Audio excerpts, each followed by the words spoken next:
Nabibilang sa angka ng mga aswang ang binatang si Carlito. Bata pa lamang siya ay mulat na siya sa katotohanan na kahit na kailan, hindi nila makakasundo ang mga tao. Nasanay ang binata sa kultura ng kanilang lahi.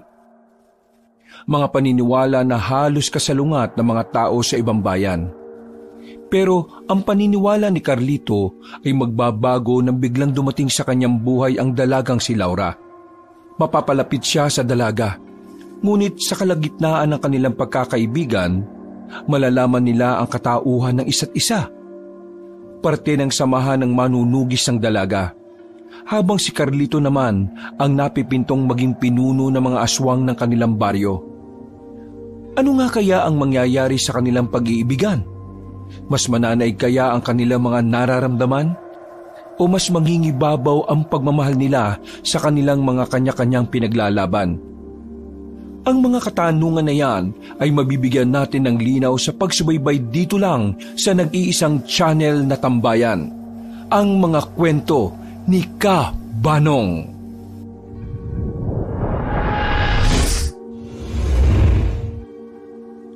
Pagsapit pa lang ng kinagabihan, hindi na magkandao-gaga ang mga aswang sa Baryo Karimlan. Naghahanda ang lahat para sa okasyon na kada taon nilang ginagawa. Ang okasyon na ito ay parang katumbas ng araw ng mga patay sa mga tao. Ang okasyon na ito ay tinatawag nilang tanaw sa kabilang buhay, na kung saan inaalala nila ang mga mahal nila sa buhay na namayapa na. Pero kung sa mga tao ay nalulungkot sila sa araw ng mga patay, ang mga aswang ay masaya kapag tanaw sa kabilang buhay na ang usapan. Sa araw kasi na ito, pakiramdam nila ay muling nabubuhay ang mga namatay na. Kaya naman nagsasagawa sila ng maraming ritual. Naghahanda sila ng maraming pagkain na kanilang inaalay. Nakasuot silang lahat ng kulay pula. Sumisimbolo kasi yon para sa kanila sa kasiyahan. Ang paniniwala kasi nila, sa araw na inaalala nila ang mga namayapa na, mas nagiging masaya ang mga kaluluwa kapag nakakakita ng kulay na pula. Insan, kailangan ba talaga nating sumama? Hindi ba pwedeng hintayin na lang natin silang makauwi? Ayaw mo bang dalawin ng mama mo sa puntod niya? Hanggang ngayon kasi, sisisi ko pa rin ang sarili ko kung bakit siya namatay eh. Kaya hindi ko alam kung may karapatan ba akong humarap sa puntod niya. Ilang beses ko bang sasabihin sa'yo na wala ka namang kasalanan kung bakit namatay ang mama mo? Namatay ang mama mo dahil ginawa niya lang ang nararapat bilang nanay mo. Pero hindi pa rin natin maalis na ako ang dahilan kung bakit siya naparusahan. Kung hindi ko sana inawa yung anak ng Supremo ng kabilang angkan hindi sana papatawan ng bitay si mama. Wala na tayong magagawa. Yun ang batas sa ating mga aswang. Mataas na aswang ang nakalaban mo at mabigat ang nagawa mo. Muntikan mo na siyang mapatay. Alam mo naman na kapag buhay ang usapan, buhay din ang kapalit. Alam mo, gusto ko nga rin humingi ng paumanhin sa'yo. Wala akong nagawa para baguhin ang isip ni Lolo. Pero kasi, yun ang batas Kasi anak niya ang mama mo. Kung kailangan parusahan, gagawin niya yun.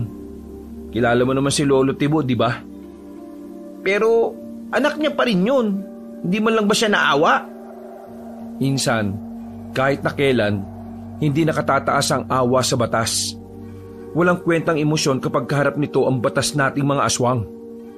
Kaya ikaw pumunta ka na. Kung ako sa'yo, magtino ka. Sigurado akong hinihintay ka ni Tia. Huwag mong sayangin yung ginawa niyang sakripisyo para lang maligtas ka. Napatango na lamang si Abel. Medyo naliwanagan na rin ito sa sinabi ni Carlito. Bata pa lamang silang dalawa na talaga ang magkasanggang dikit. Magkasama sila sa lahat ng bagay. Parang magkapatid na rin ang turingan nila sa isa't isa. Pagkatapos ng kanilang pag-uusap, agad na rin silang lumabas sa silid na yun. Nasaktuhan nilang nasa sala ang mag-asawang Tibo at Miray, ang kanilang lolo at lola. Agad na nagmano ang dalawa. Yumuko rin sila sandali para magbigay galang sa posisyon ng matandang lalaki bilang supremo ng mga aswang. Maya-maya ay aalis na tayo. Huwag niyong gustutin ang mga suot ninyo, ha? Nakakaya sa mga magulang ninyo kung haharap tayo sa kanilang gusgusin kayong dalawa. Nakahanda na po kaming dalawa. Di ba, Abel? Oo. Handang-handa na ako. Ikaw, Abel. Ayos ka lang ba? Bakit parang hindi ka yata masaya? Itong araw na makakaharap mo ulit ang inay mo. Ayos lang naman po ako. Hindi lang po ako sanay. Pero masasanay din naman po ako kapag lumipas na ang panahon. Kailangan nung masanay. Dahil kung hindi, magiging kahihiyang ka sa angkan natin. Naintindihan mo ba ako? Lo, intindi na lang natin si Abel. Para sa kanya, sariwa pa ang lahat. Ay siya nga pala. Bago tayo umalis mamaya, pakiayos na yung mga dadali natin, ha? Lalo na mga alay natin. Ikaw, Carlito, ang inaasahan kong mangunguna sa bagay na yon. Opo, sasabihan ko na po yung iba natin mga kamag-anak. Matapos ang pag-uusap na yon, ay kumilos na rin ang dalawa. Kinuha na nila mga patay na hayop na nilagay nila sa isang malaking bandihado at planggana. Pinabuhat nila ang mga yon sa iba pa nilang mga kamag-anak. Pagsapit ng 12:00 ng gabi, nakarating na rin sila sa lugar kung saan nakalibing ang kanilang mahal sa buhay. Noong mga sandaling yon ay tahimik lang ang dalawang binata. Sandali silang tumingin sa malaking puntod. May bakal na nakapalibot doon at meron ding gate. Nagsagawa ng isang pagdarasal ang matandang si Miray. Isang dasal na siyang kumukonekta sa kanilang itinuturing na Diyos. Matapos yon, binuksan na rin ni Carlito ang gate. Isa-isa silang pumasok. Agad namang inilapag ng mga kamag-anak nila ang mga patay na hayop sa loob ng isang cabinet na katabi ng buntod. Mga anak, narito na kami. Masaya kaming makaharap kayong muli. Alam kong masaya rin kayo ngayong narito ang angkan natin. Merong ibang hindi nakarating dahil nasa malayong lugar na sila. Pero huwag kayong mag-alala. Naganda na rin sila ng padasal para sa inyo. Nagtirik sila ng malalaking itim na kandila sa harapan mismo ng puntod. Pagkatapos noon, nagkaroon muli sila ng isang ritual. Umupo ang lahat sa gilid at naglabas na rin ng itim na libro ang matandang si Miray. May inilagay din silang malalaking mangkok sa gitna na may dugo ng tao. Taimtim naman nilang sinasagawa ang ritual para sa mga namayapa nilang mahal sa buhay. Halos 1 oras din sila roon. Mga ilang sandali lang ay tinapos na rin ni Aling Miray ang ritual. Doon na nila sinimula ng salo-salo. Bilang aswang, normal na lang sa kanila ang kainin ng mga patay na hayop kahit hilaw. Walang pandidiri, walang nag-iinarte. Parte na kasi yun ng kanilang kultura. At hindi lang ito basta nakasanayan. Likas na talaga sa kanila ang kumain ng karne na hilaw. Pero hindi karne ng tao. Meron kasing batas sa mga aswang na hindi sila maaaring tumikim ng karne ng tao, pero dugo ng tao ay pwede. Basta galing ito sa morgue. Habang nagkakasiyahan ng pamilya nila sa harapan ng mga puntod ng mga kamag-anak nila, lumabas na si Carlito at Abel dahil tapos na rin naman nilang makausap ang kanilang mga magulang. Napatingin si Carlito sa buong lugar. Unti-unti na ring nagdadatingan ng iba pang mga aswang para dalawin din ang mga mahal nila sa buhay. May kanya-kanyang dalang malalaking gasera at lampara mga yon. Nakatambay lang ang dalawa sa di kalayuan sa mga kasama nila. Tamang hit-hit lamang ng sigarilyo. Gusto ko sanang mas mahaba pang makausap si Mama eh. Kaso yung matatanda nating kamag-anak, ang tagal umalis dun. Ngayon na nga lang ako nagkaroon ng lakas ng loob para humarap dun. Pero saglit lang. Yaan mo na. Alam mo naman ang matatanda. Gusto mo gala muna tayo? Hanggang umaga pa naman yan. Baliw. Kapag nalaman ni Lolo na wala tayo rito, sigurado magagalit yan sa atin. Malalaman niya kung sasabihin natin. Nakoy, tigil mo na nga yung mga naiisip mo, no? Mapapahamak tayong dalawa eh. Di ako na lang ang aalis. Sayang, hindi ka makakasama.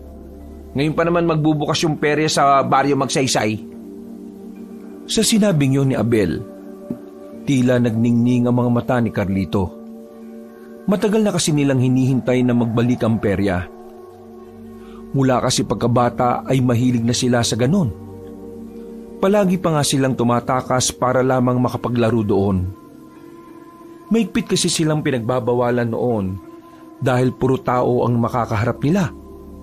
Pero dahil matitigas ang ulo ng dalawa, wala silang pakialam noon sa paalala ng kanilang mga magulang at lolo. Ngayong nasa tamang edad na sila para makapag-isip ng tama, tila bumabalik na naman ang katigasan ng ulo nila. Minsan lang naman magbukas ang perya eh. Yun ang tandaan mo. Kapag hindi ka nakapunta sa isa sa mga araw sa linggong ito, baka maghintay ka ulit ng maraming taon. Naalala mo ba? Ulit tayo nagkaperya, 10 taong gulang pa lang tayo. Napaisip si Carlito. Ang bagay na yun ay tila naging pagsubok sa kanya. Kahit na kasi masunurin siya sa kanyang lolo, mahalaga rin naman kasi sa kanya ang mga bagay na nakakapagpasaya sa kanya. Ano? Habang abala pa silang lahat. Walang niya ka talaga kahit takilan no? Uy, sasama na yan. Sama ka na. Mamaya kapag nakalis na ako, mas mahihirapan kang umalis mag-isa. Basta saglit lang tayo Saglit? Corny mo naman. Papapagalitan tayo kapag may nakaalam, kaya dapat lubos-lubusin na natin. Oo na. Bilisan na natin, baka mamaya makita pa tayong umalis.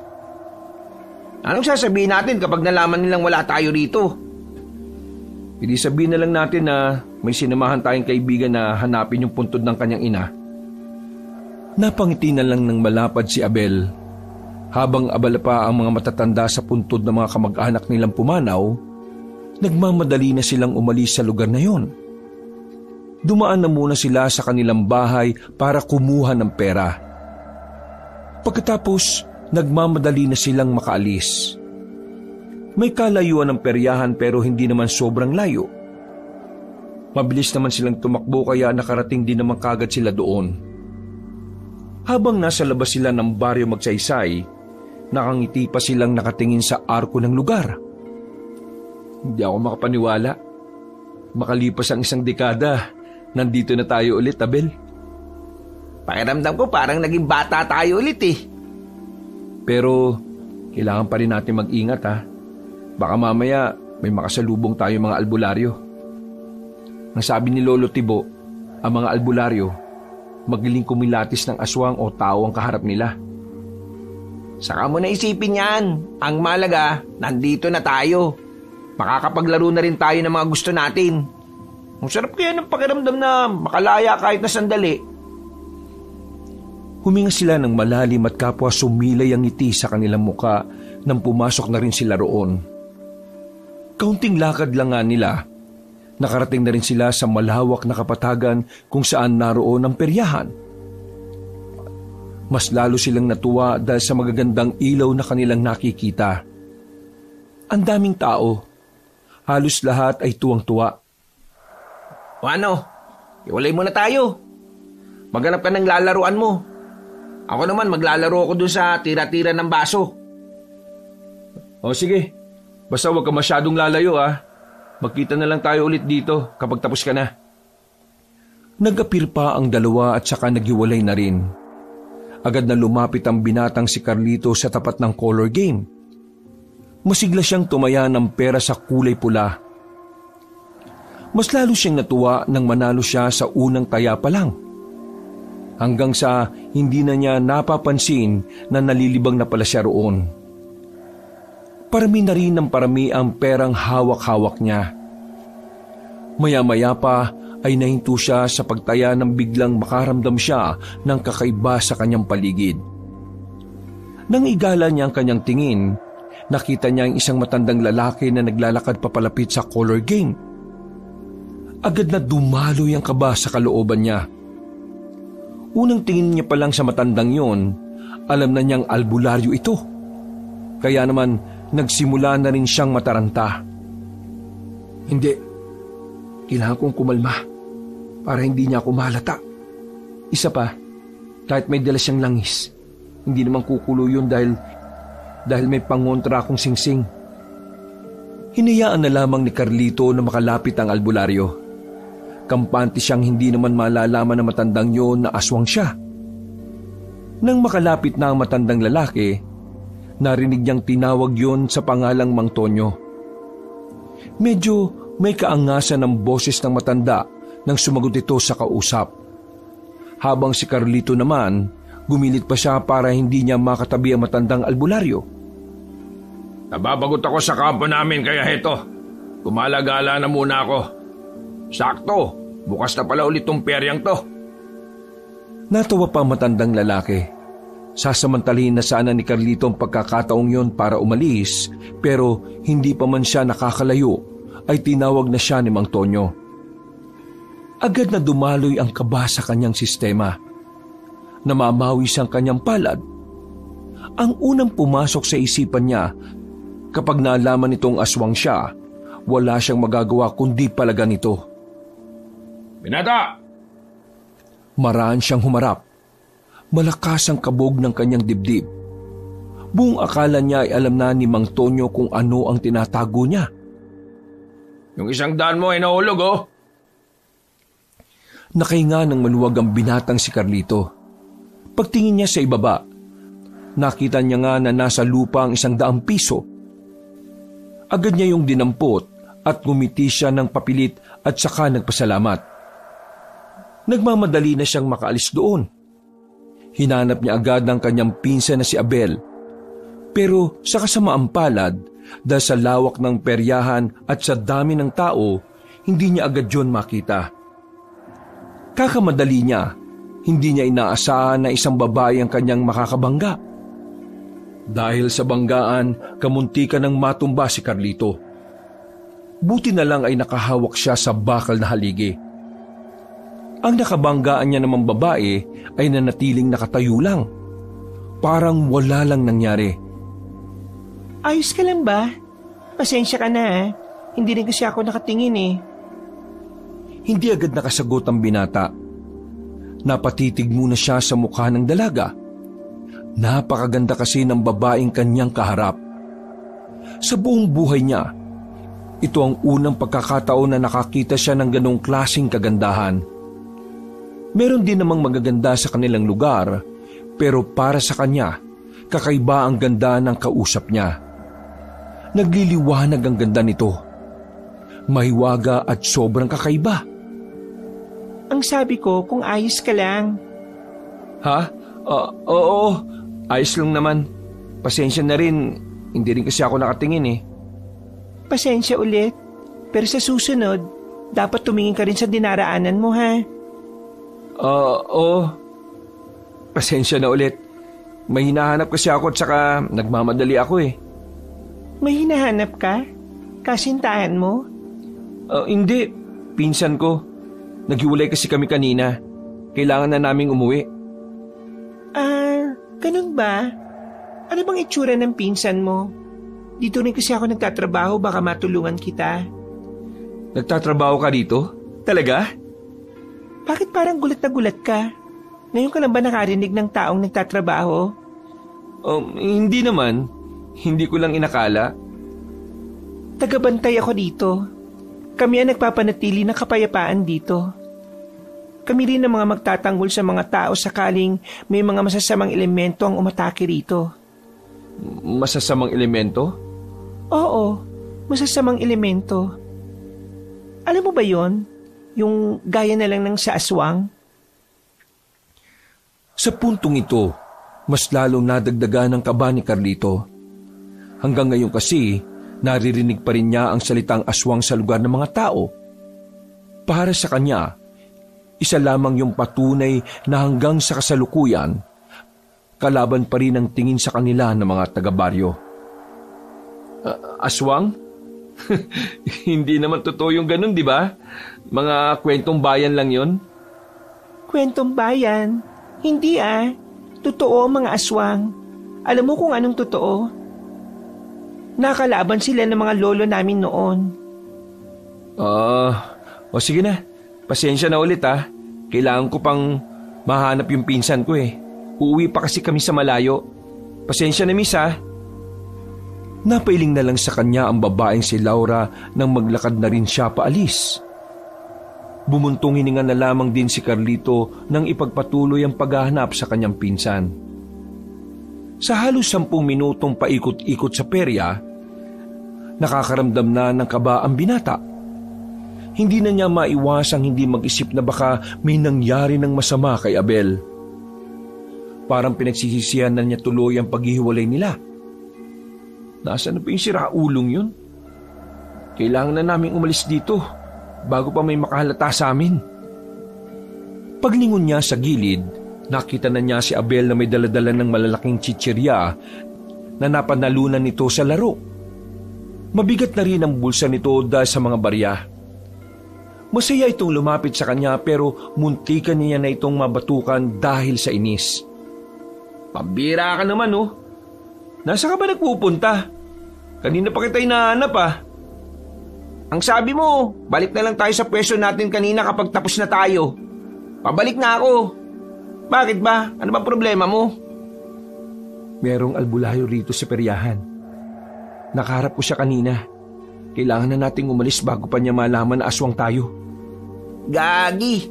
Malas naman natin Kaya nga dapat na tayong umalis sa lugar na ito. Pwede tayong mamatay kapag nagkataon. Tara na! Walang sinayang na pagkakataon ng dalawa. Agad nilang nilisan ang peryahan. At habang naglalakad sila sa daan ng baryo Magsaysay, hindi maiwasan ni Abel na mapalingon-lingon sa mga gilid at likuran. Mais ka nga. Mas makakahalata sila sa kilos mo Para kang kriminal na nakatakas sa kulungan. Higit pa sa kriminal ang tingin nila sa atin Kaya dapat lang alerto tayo. Papalabas na sila ng baryo Magsaysay nang biglang may humarang sa kanilang isang lalaki. May katangkaran nito. Medyo malaki ang katawan. Masama rin kung makatingin. Pero ang mas nakapukaw ng kanilang atensyon ay ang nakasukbit na mahabang patalim sa likuran nito. Sino kayo? Hindi kayo taga rito Nagsimula na namang tumaas ang level ng kanilang kaba sa pagkakataong ito. Napansin ni Carlito ang kamay ni Abel sa likuran nito. Humahaba ang kuko ng kanyang pinsan. Tanda na handa itong lumaban sakaling malagay sila sa alanganin. Kaya naman, ginawa na lamang ni Carlito ng paraan para hindi sila humantong sa karahasan.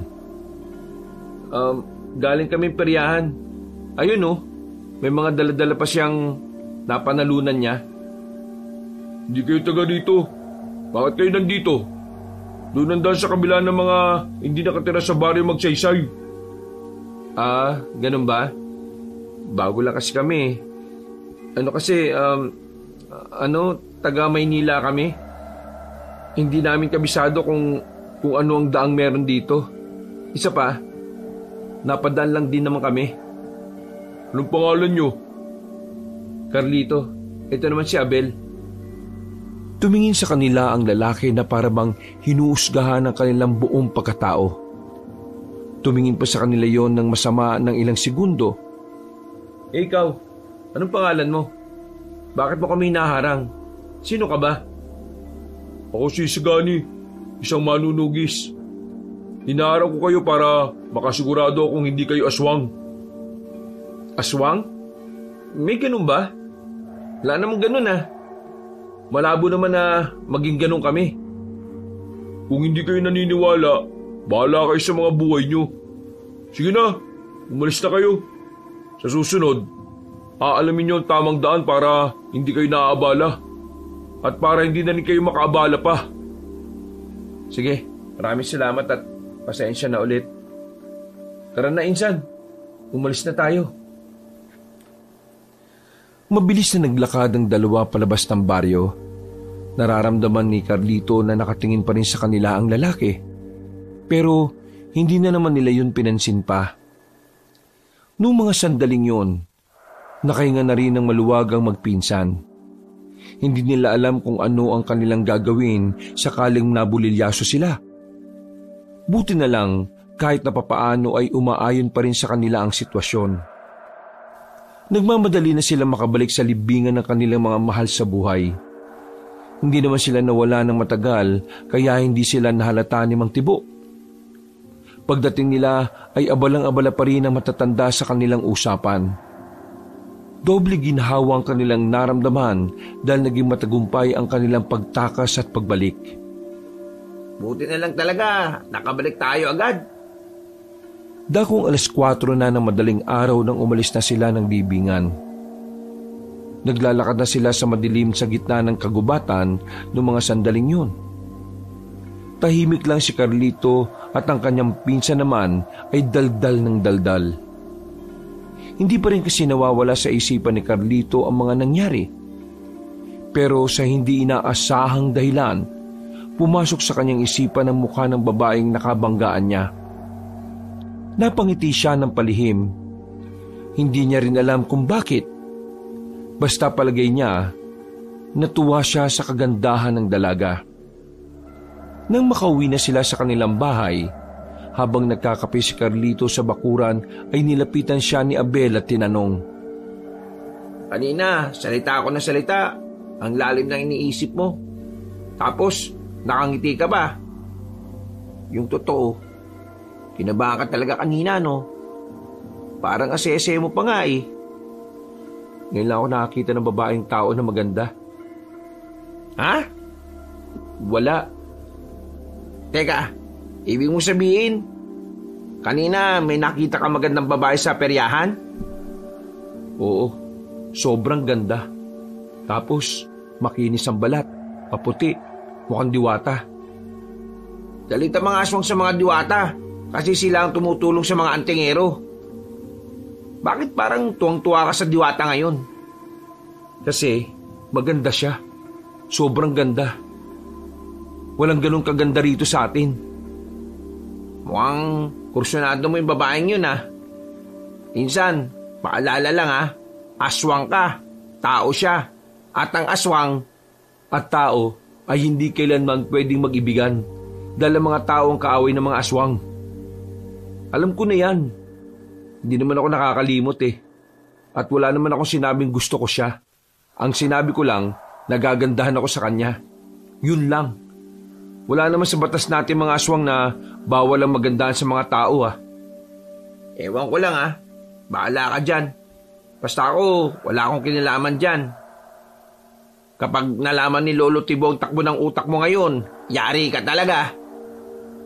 Hindi naman malalaman kung hindi ka magsasalita eh.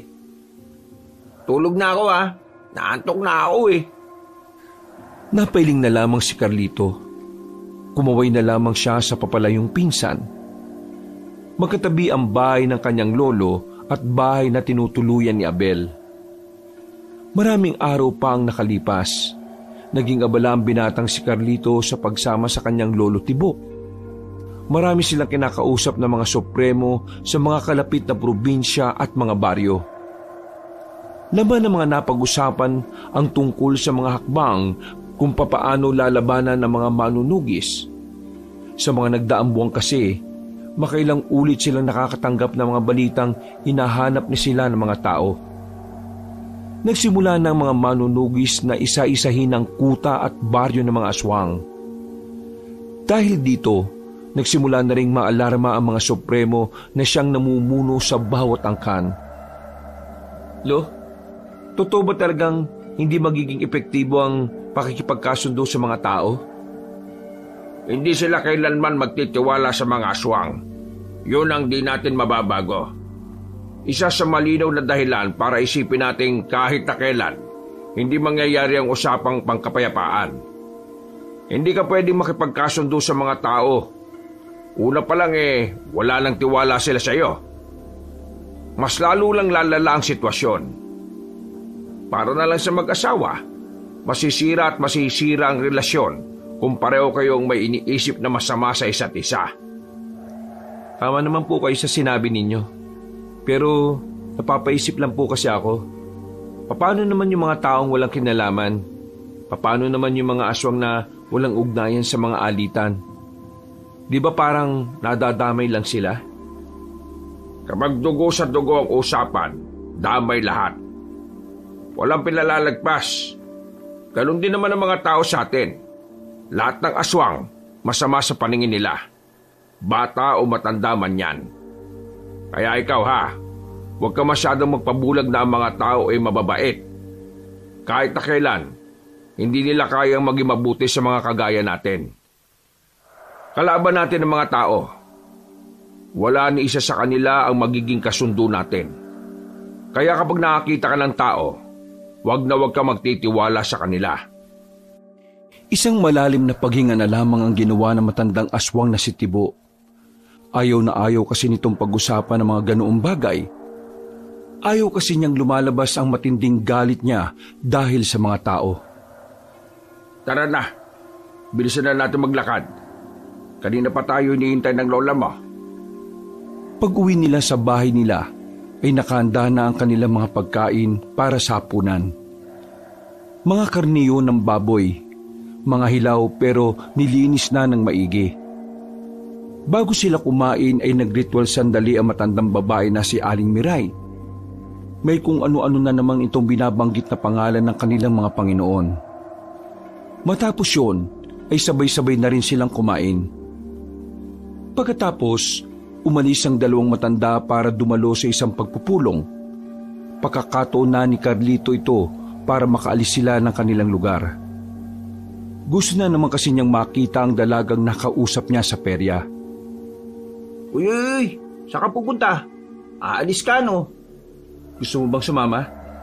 Pambira ka talaga. Dati ikaw ang pumipigil sa akin umalis. Tapos ngayon, ikaw ang nagyayaya.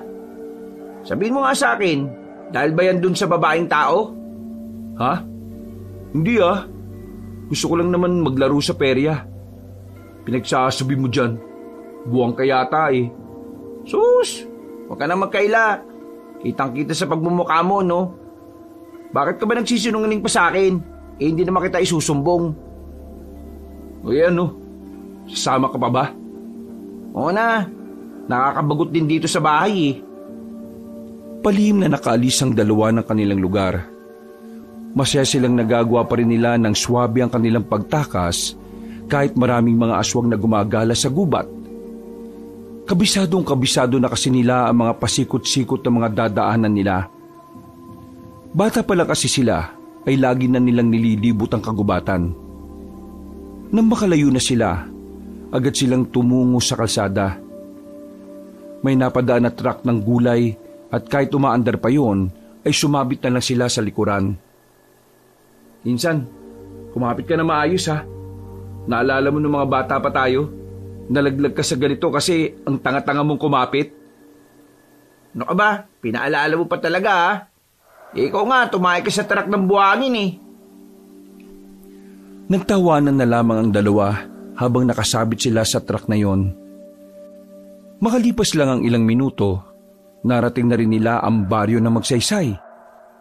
Papasok na naman sila roon kahit na napagbawalan na sila ng lalaking nakausap nila. Paglapit nila sa harapan ng baryo, nakita agad nila ang lalaking si Isagani. Hinarang sila nito ulit. Oh, nandito na naman kayo.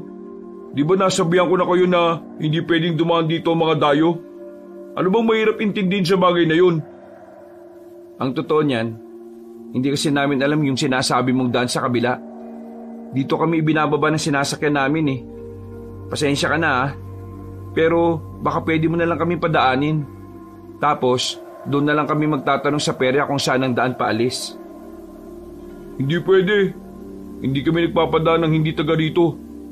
Bakit ba ang tigas ng bungo nyo? At saka, di ba taga Maynila kayo? Bakit kayo gala ng gala sa gabi? Hindi nyo ba alam na may mga aswang na gumagala-gala rito sa area namin? Nakakabagot na kasi sa paupahan namin eh. Wala naman siguro masama kung paminsan-minsan maglibang din kami. At saka, para maging maganda na rin ang pagbabakasyon namin. Di nga pwede. Kapag kayo na biktima ng mga aswang, kami ang malalagay sa alanganin eh. Kami ang pagagalitan ng nakatataas dahil pinapasok namin kayo. Kaya kung ako sa inyo, umuwi na lang kayo. Sandaling lumayo ang dalawa at nagbulungan. Nakatingin lang naman sa kanila ang lalaking si Isagani. Kung tumalunan lang kaya tayo ng mataas para makapasok tayo. Doon sa dilim mo, pwede rin naman tayong gumapang na mabilis. Aswang naman tayo eh. Hindi ka ba nag-iisip? Baka may makaramdam ng presensya natin kapag kumilos tayo ng di normal. Yan ang... Hoy! Anong pinagbubulungan nyo? Kalma, relax. Hindi mo naman kailangan bunutin yan eh. Nag-uusap lang kami kung paano kami makakapunta sa perya. Hindi kasi talaga namin alam ang kabilang daan eh. Sige na bro, papasukin mo na kami. Gusto lang naman namin maglaro sa perya eh. Nung bata kasi kami, lagi kasi kami nakakulong. Wala kaming kaibigan. Buti pa nga ikaw, mukhang marami kang kaibigan eh. Mukhang lagi kang nasa perya nung bata ka. Kayo? Hindi kayo nakapagperya nung bata pa kayo? Oo, hindi. Lagi kaming nakakulong. Pinagbabawalan kami ng mga magulang namin na umalis. Sabi kasi nila, maraming masasamang loob sa labas ng bahay. Kaya para kaming tanga ngayon na tuwang-tuwa sa perya.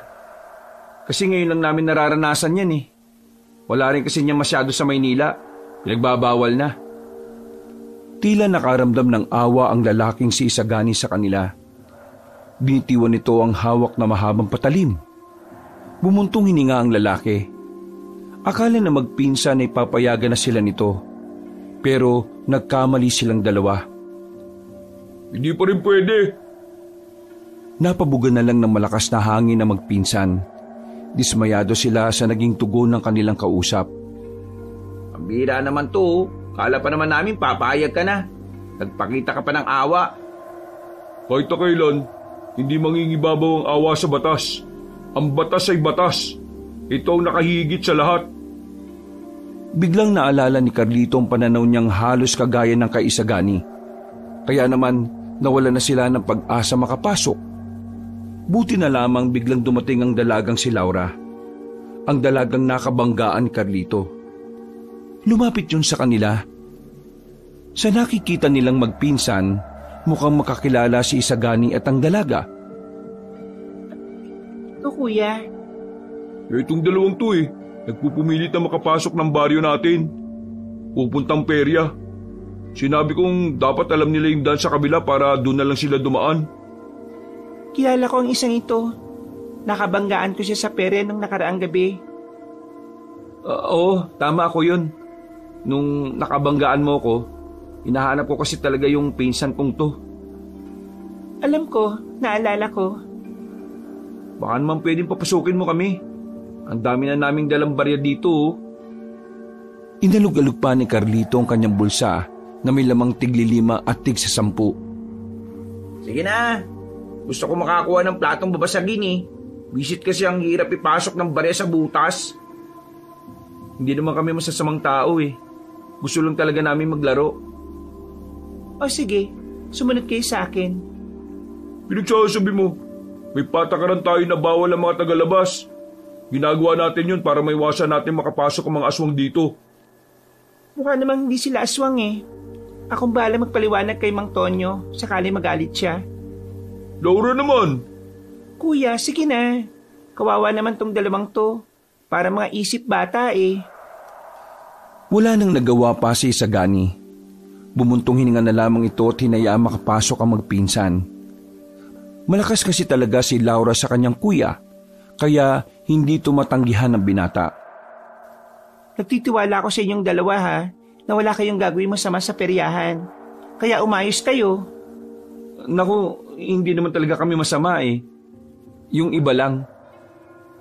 Kapag naalaman ko na may ginawa kayong katarantaduhan, nakikita niyo tong nasa likuran ko, itataga ko ito sa inyo hanggang sa maging giniling na kayo. Grabe, nakakatakot ka pala magalit. Nagsimula na sila maglakad. Nasa unahan nila ang babaeng si Laura. Hindi maiwasan ni Carlito na mapatingin sa katawan ng dalaga. Sa mga sandaling yon, nakikita ni Carlito ang hubog ng katawan ni Laura. May pagkamasikip din kasi ang suot nitong maong at damit. Wala siyang kaalam-alam na ang pinunta mo rito ay siya talaga. Huwag ka nga maingay. May sinasabi ba kayong dalawa? Wala naman. Nakakatuwa lang kasi ang bait mo. Ngumiti lang ang dalaga. Para namang kinilig ang lalaking si Carlito. Hindi niya inakala na magtatama ang kanilang paningin ng ganoon katagal. Nang makarating na sila sa peryahan, hindi na natiis pa ni Carlito ang mga sandaling yon. Pinaalis na muna niya si Abel para masolo ang dalaga.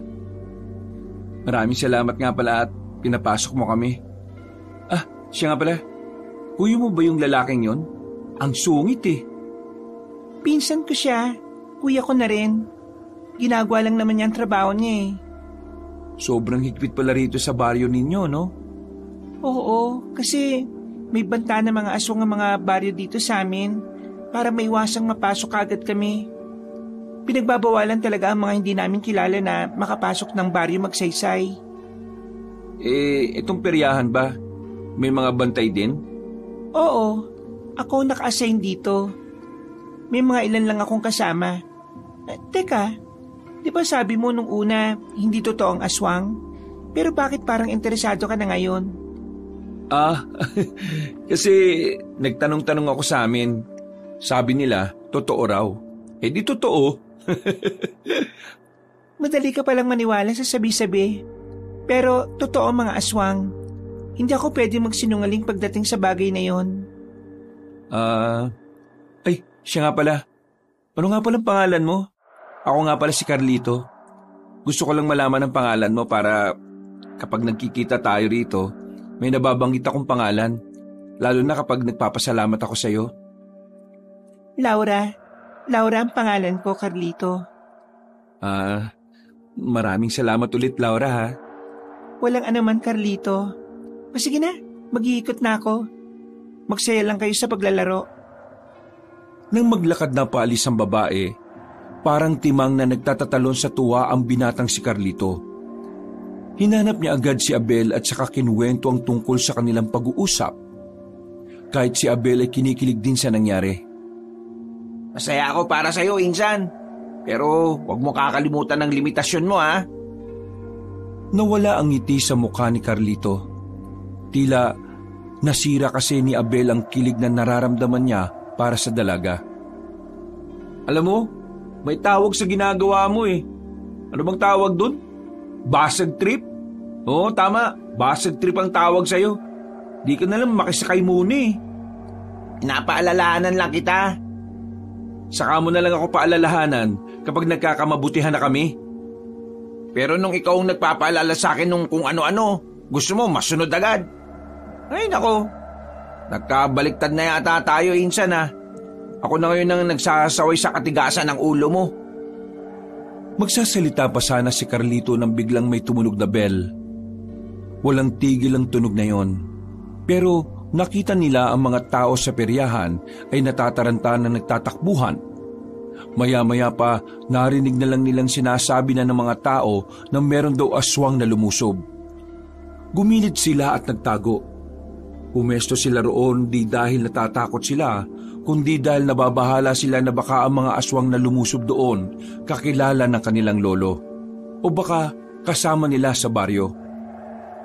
Hindi tayo pwedeng lumabas hanggat hindi natin nalalaman kung sino ang aswang na lumusob. Paano kung mapagkamalan din nila tayong tao at patay nila tayo? Baliw ka ba? Aswang tayo. Maamoy nila tayo, kaya malabo yan. Nang muli silang sumilip, nakita nilang nagtitipon-tipon na ang ilang manunugi sa peryahan. Maya-maya pa ay may mga aswang na ring lumitaw. Nagkaroon ng labanan. Nanlalaki ang mga mata ni Carlito nang makitang nakikipaglaban ng dalagang si Laura. Magaling itong humawak ng sandata. Para itong lalaki kung kumilos. Sobrang layo ng kilos nito sa tila maamo nitong mukha. Insan, manunugis rin yata yung babaeng yan. Lalong hindi kayo pwede. Naku, manahimik ka na nga muna. Insan, mukhang tagilid sila sa laban. Mga gabunan ng mga lumusob ngayon eh, oh. Yan din ang iniisip ko eh. Baka mapahamak si Laura. Biglang namatay na ang ilaw sa buong peryahan. Madilim na nung mga sandaling yon. Mas lalong naging pabor pa ang sitwasyon para sa mga aswang. Kahit kasi madilim, kitang-kita pa rin ng mga nilalang ang paligid. Bagay na hindi naman kayang gawin ng isang pangkaraniwang tao na gaya ni Laura. Huwag kayo matakot, kakayanin natin to. Nagpatuloy ang laban, pero kitang-kita pa rin talaga kung gaano kadihado ang mga manunugis. Hanggang sa dumating na nga ang puntong si Laura na lamang mag-isa. Napapalibutan niya ito ng mga aswang na gabunan, pero patuloy pa rin itong nakikipaglaban. Maya-maya pa, tinamaan na nga ang dalaga sa braso, dahilan para mapatigil ito. Akmang tatapusin na ito ng isang gabunan nang biglang dinampot ni Carlito ang tubo sa gilid. Uy! Anong gagawin mo? Uy! Hindi na napigilan pa ni Abel ang pinsan niya. Agad na lumapit si Carlito doon. Sinamantala niyang madilim ang paligid para iligtas si Laura. Pinag-aahataw ni Carlito ang mga aswang na yon. Mahusay si Carlito sa pakikipaglaban dahil maraming taon siyang nagsanay. Kaya kahit natubo lamang ang kanyang hawak, hindi yun naging problema sa kanya. May hilo ang mga aswang. Noong mga sandaling yon, napansin ng binata na nalaman na ng mga aswang na aswang din siya. Kaya naman umatras din ang mga yon at umalis. Kinakabahan siya. Hinihiling na lamang niya na sana hindi siya nakilala ng mga gabunan. Sino ka? At bakit mo ako niligtas? Nakatalikod lang si Carlito. Hindi na rin siya humarap. Mabilis siyang umalis para habulin ang mga aswang. Ang kaso nga lang, pagliko pa lang niya sa isang iskinita, nagulantang siya sa kanyang nakita. Halos manlambot ang kanyang tuhod. Kahit na aswang siya, ay likas sa kanila ang pagiging mabangis. Tila nalusaw ang kanyang puso nang makita ang batang musmos nang wala ng buhay. Nakahandusay lamang sa lapag, sugatan at brutal ang pagkakamatay. Pambira ka naman. Bakit mo ko... Ha? Natigilan rin si Abel nang makasunod ito. Maging si Abel ay naawa rin sa kalunos-lunos na sinapit ng bata. Noong mga oras na yon, tila nagsimulang magkaroon ng katanungan si Carlito sa kanyang sarili. Napapaisip siya kung tama bang pati ang walang kamalay-malay na bata, ang batang walang kakayang ipagtanggol ang sarili, ay dapat bang madamay rin sa alitan ng mga matatanda? Nagsarado ang kamao ni Carlito. Sa unang pagkakataon, nakaramdam siya ng galit para sa kanyang mga kalahi. Bakit? Bakit ko ito nararamdaman? Bakit? Bakit ako naaawa sa tao, Abel? Insan, kumalma ka. Pabubulyaso tayo kapag nagpadala ka sa emosyon mo eh. Hindi ko maintindihan eh. Ano bang pinupunto ng gulong ito? Bakit pati ang batang to nadamay? Dumito ka nga. Relax lang. Mag-isip ka na maayos. Huminga ng malalim si Carlito. Nang mahimasmasan na, sumilip siya ulit sa perya. Nakita nilang dumating na ang mas maraming manunugis. Kaya naman naisipan na rin nilang umalis doon bago pa magginala sa kanila ang mga yon. Nagmamadali silang pumasok sa kagubatan. Mabilis ang pagtakbong ginawa nila para hindi sila makita ng mga manunugis. Nang makalayo-layo na, ay saka lamang sila nakahinga na maayos. Tumambay na muna sila sa gilid ng batis. Napasandal na lamang si Carlito sa katawan ng puno. Napapabuntong hininga na lamang. Napapailing at hanggang sa mga sandaling yon, hindi pa rin mawala-wala sa isipan niya ang kaawa-awang bata. Akala ko noon, tama lang ang ipinaglalaban nating mga aswang. Pero hindi nito tama eh. Tingin ko, kaya ayaw nilang may makausap tayong tao kasi ayaw nilang malaman natin na kaya maging mabuti ng mga tao. Ang sinasabi mo ba eh, nilalason nila ang utak natin para manatili tayo sa paniniwalang ang mga taong kalaban nating mga aswang? Oo, ganun na nga. Tingnan mo, mabait naman si Laura sa atin, di ba? Mabait ang batang pinatay kanina. Bata pa yun eh. Mabait nga si Laura sa atin, Kasi hindi naman niya alam na aswang tayo. Kapag nalaman niya na aswang tayo, siguradong Kaya lang naman sila galit sa atin kasi marami na rin ginagawang kasamaan ng lahi natin sa mga tao. Natitiyak ko na kapag nalaman nilang may mga aswang na kaya mag-isip ng tama, sigurado ako makakasundo natin sila eh. Insan, baka nakakalimutan mo. Laging sinasabi sa atin ni Lolo Tibo na ang kasunduan sa pagitan ng tao at aswang ay isang malaking kalokohan.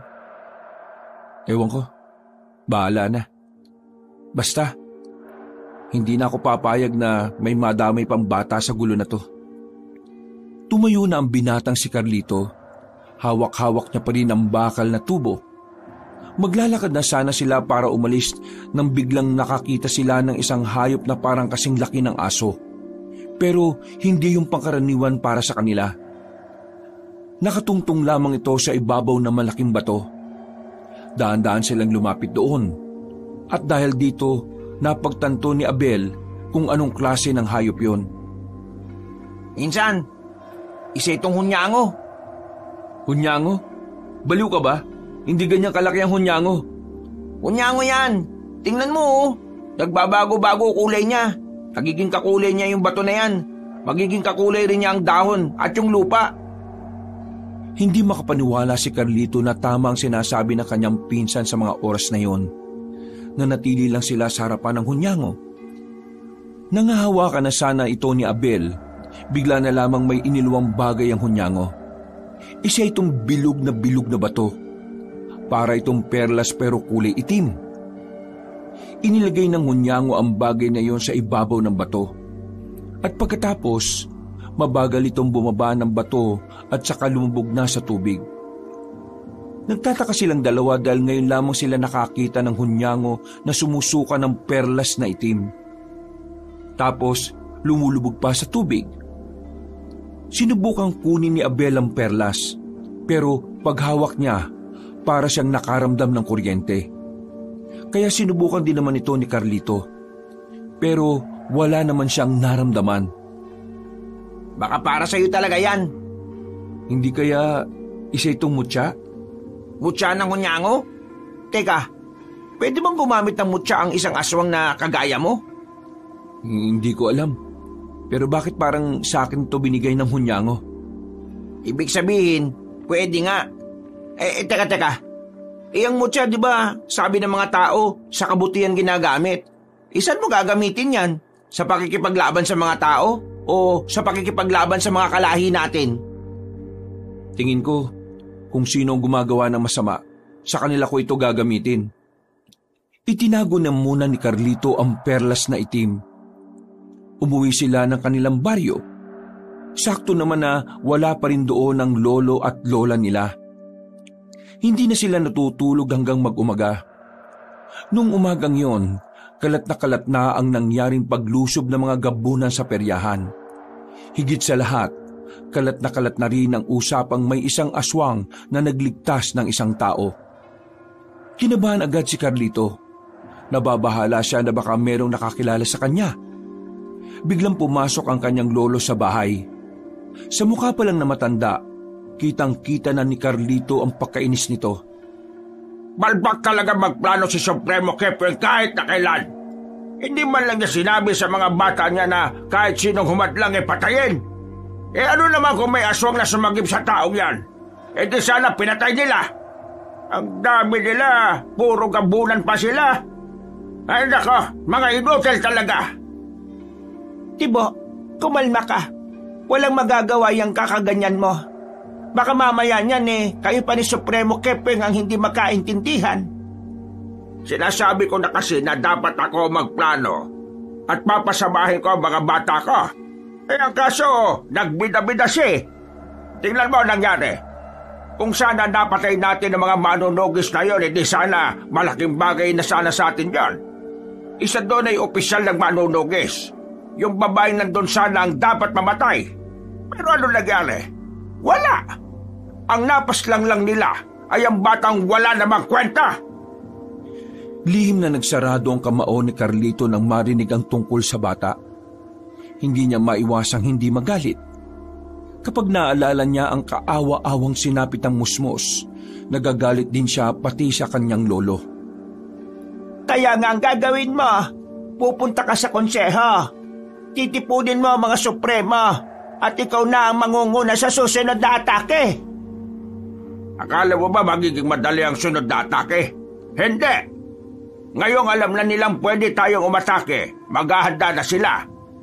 Sinayang ni Supremo Kepwing ang pagkakataon na sana hindi nakapaghanda ang mga manunugis. Napainom na lamang ng mainit na tubig ang matandang si Tibo. Napansin nito si Carlito na tahimik lang sa lamesa at parang malalim ang iniisip. Carlito, tahimik ka yata ngayon. Wala ka bang pakialam sa mga nangyayari? Umatake ang mga gabunan sa peryahan kagabi. Pero may isang aswang daw ang nakialam at nagtraidor sa lahi natin. Ano ba masasabi mo ron? Mahalaga ang opinyon mo rito dahil ikaw ang susunod na supremo sa angkan natin. Kung hindi nila kinaya ang isang aswang na nagtraidor, isa lang ang ibig sabihin nun, Lolo. Malakas ang aswang na yun. At mukhang hindi niya gusto ang mga nangyayaring gulo sa pagitan ng mga aswang at mga tao. Kung sino man siya, papatayin ko siya kagad kapag nakita kami. Walang-wala pa siya sa kalahati ng lakas at karanasan ko. Yan ka na naman eh. Tumigil ka nga. Huwag kang gagawa ng desisyon na nakabase lang sa init ng ulo mo, ha? Tama po si Lola. Nasa iyo nakasalalay ang angkan natin, Lo.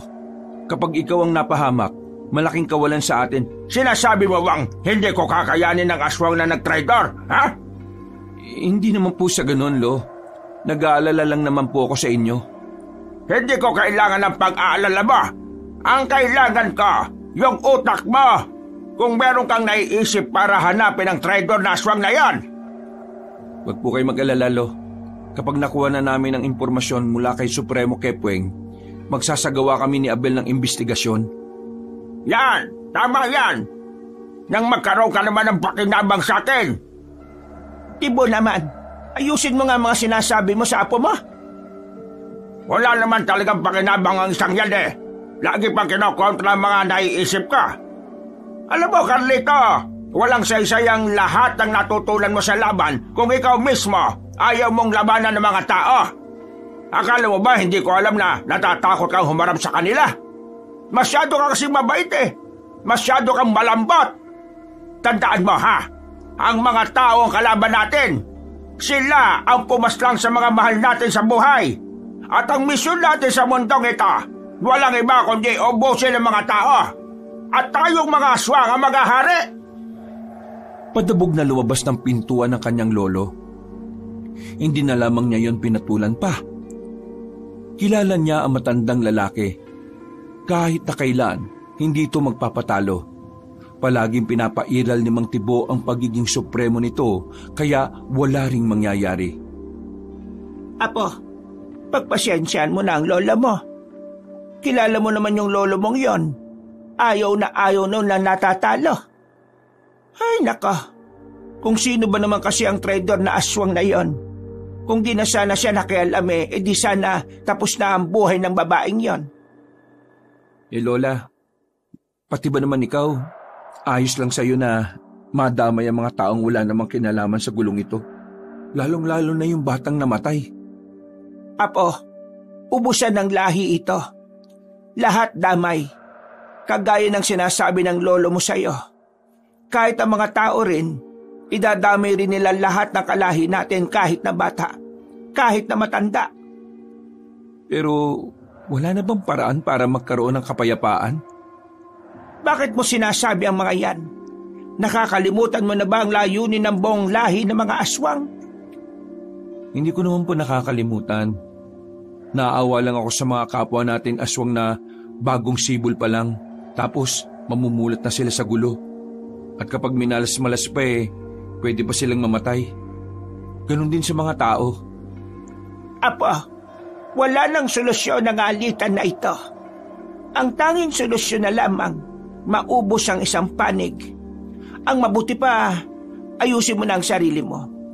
Uutusan kitang tumungo sa bayan. Suot mo ba yung singsing? Kailangan mong bumili ng manok. Isama mo si Abel kasi marami kayong bibilhin. Naligo na lamang si Carlito nung umagang yon. Pagkatapos ay pinuntahan naman niya ang pinsang si Abel. Sakto naman na wala naman itong ginagawa at nagbabasa lang ng kung ano-ano. Mamaya ka na magbasa. Kailangan natin pumunta ng bayan. Wala na tayong pagkain. O sige, pero insan, hindi ba nakahalata si Lolo? Hindi naman, pero sobrang galit siya.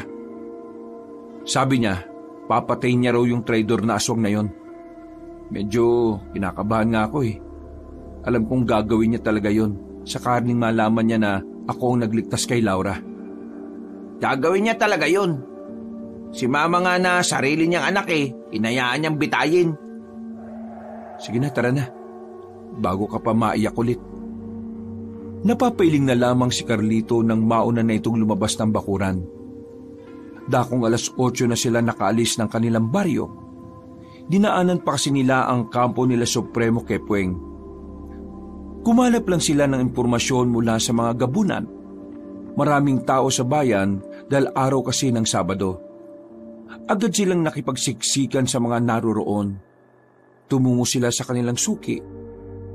Nabili naman na nila ang lahat ng kanilang kailangan. Palis na sila sa palengke nang biglang matanaw ni Carlito ang matandang si Mang Tonyo. Tandang-tanda niya ang mukha nun. Hindi niya makakalimutan pagdating sa itsura ng mga nakakaharap niya. Bigla niyang hinawi si Abel patungo sa gilid. Napansin din kasi ni Carlito na may iba pang kasama ang matandang lalaki. Kailangan na natin makalis kagad. Bakit ka ba natatakot? Hindi mo ba suot yung singsing? Naiwan ko nga sa banyo eh. Ay gagi.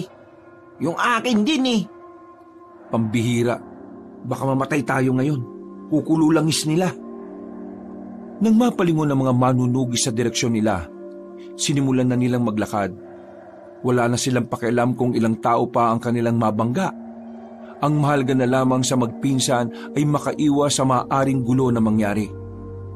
Dito muna tayo. Anong dito? Sira ulo ka ba? May dala nga silang langis. Malalaman nila kung nasan tayo. Kailangan natin makasakay kagad.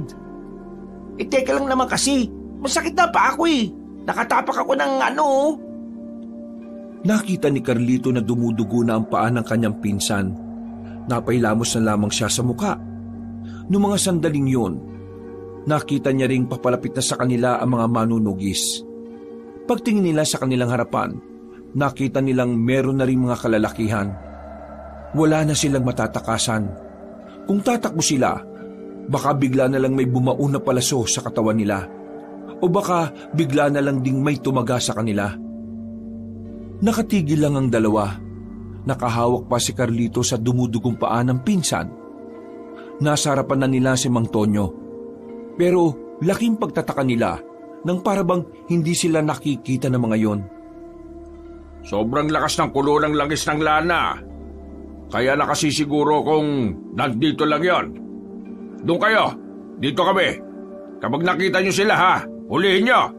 Pero kapag nalagay na sa alanganin ang buhay ninyo, patayin nyo na. Nag-alisa ng mga manunugis habang silang dalawa nakaupo pa rin doon. Saka lamang napagtanto ni Carlito na nasa kanya pa rin pala ang perlas na bigay ng malaking hunyango. Teka, bakit parang hindi nila tayo nakikita? Tingin ko, gumagana yung mutya ng hunyango. Dinukot ni Carlito ang itim na perlas sa kanyang masikip na bulsa. Napangiti na lamang si Carlito. Buti na lamang ay gumana yon. Dahil kung hindi, baka kanina pa sila pinaglalamayan. Wala silang sinayang na pagkakataon. Umalis na rin sila doon. Mula nang mapagtanto ni Carlito na magagamit niya ang mutsyang yon, sa mga sumunod na araw, inaral niya kung papaano ito gagamitin. Sa loob nga lang ng halos 2 linggo, tuluyan na nga siyang naging bihasa sa paggamit nito. Isang gabi, habang naglalakad pabalik sa kanilang baryo, nakita niya ang kanyang lolo Tibo. Mag-isa itong naglalakad. Sa pagmamadali pa lang ng matanda, alam na agad ni Carlito kung saan ito pupunta. Palihim niyang sinundan si Mang Tibo. Malakas din naman ang kanyang loob dahil may kakayahan na siyang maging kakulay ng anumang didikitan niya. Dahilan para hindi siya makita ng kahit na sino. Kakasunod niya, nakarating na siya sa konseho. Bibihira lang mga pangkaraniwang aswang na nakakarating doon. Halos lahat kasi ng pinapayagan na makalapit doon ay ang mga supremo at ang ilang opisyal lang. Sa mga sandaling ito, napakinggan ni Carlito ang lahat na pinag-usapan ng mga supremo.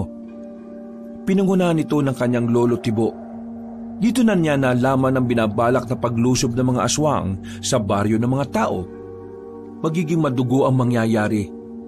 Ayon kasi sa plano ng mga supremo, bibiglain nila ang mga tao. Idadamay nila lahat. Uubusin ng mga tao at walang ititira kahit na bata o kahit na matanda. May sakit man o wala, lahat ay papaslangin ng walang pagdadalawang isip. Kinabahan na si Carlito ng mga sandaling yon. Naiisip niya palang ang nag-iiyakang mga bata at matanda, nahahabag na ang kanyang kalooban. Hindi niya kayang makita ang mga taong yon na unti-unting mamamatay. Lalong nagkaroon ng dahilan si Carlito para tumiwalag sa mga kalahi niya. Para kasi sa kanya, hindi na maganda ang ginagawa ng mga kapwa niya aswang.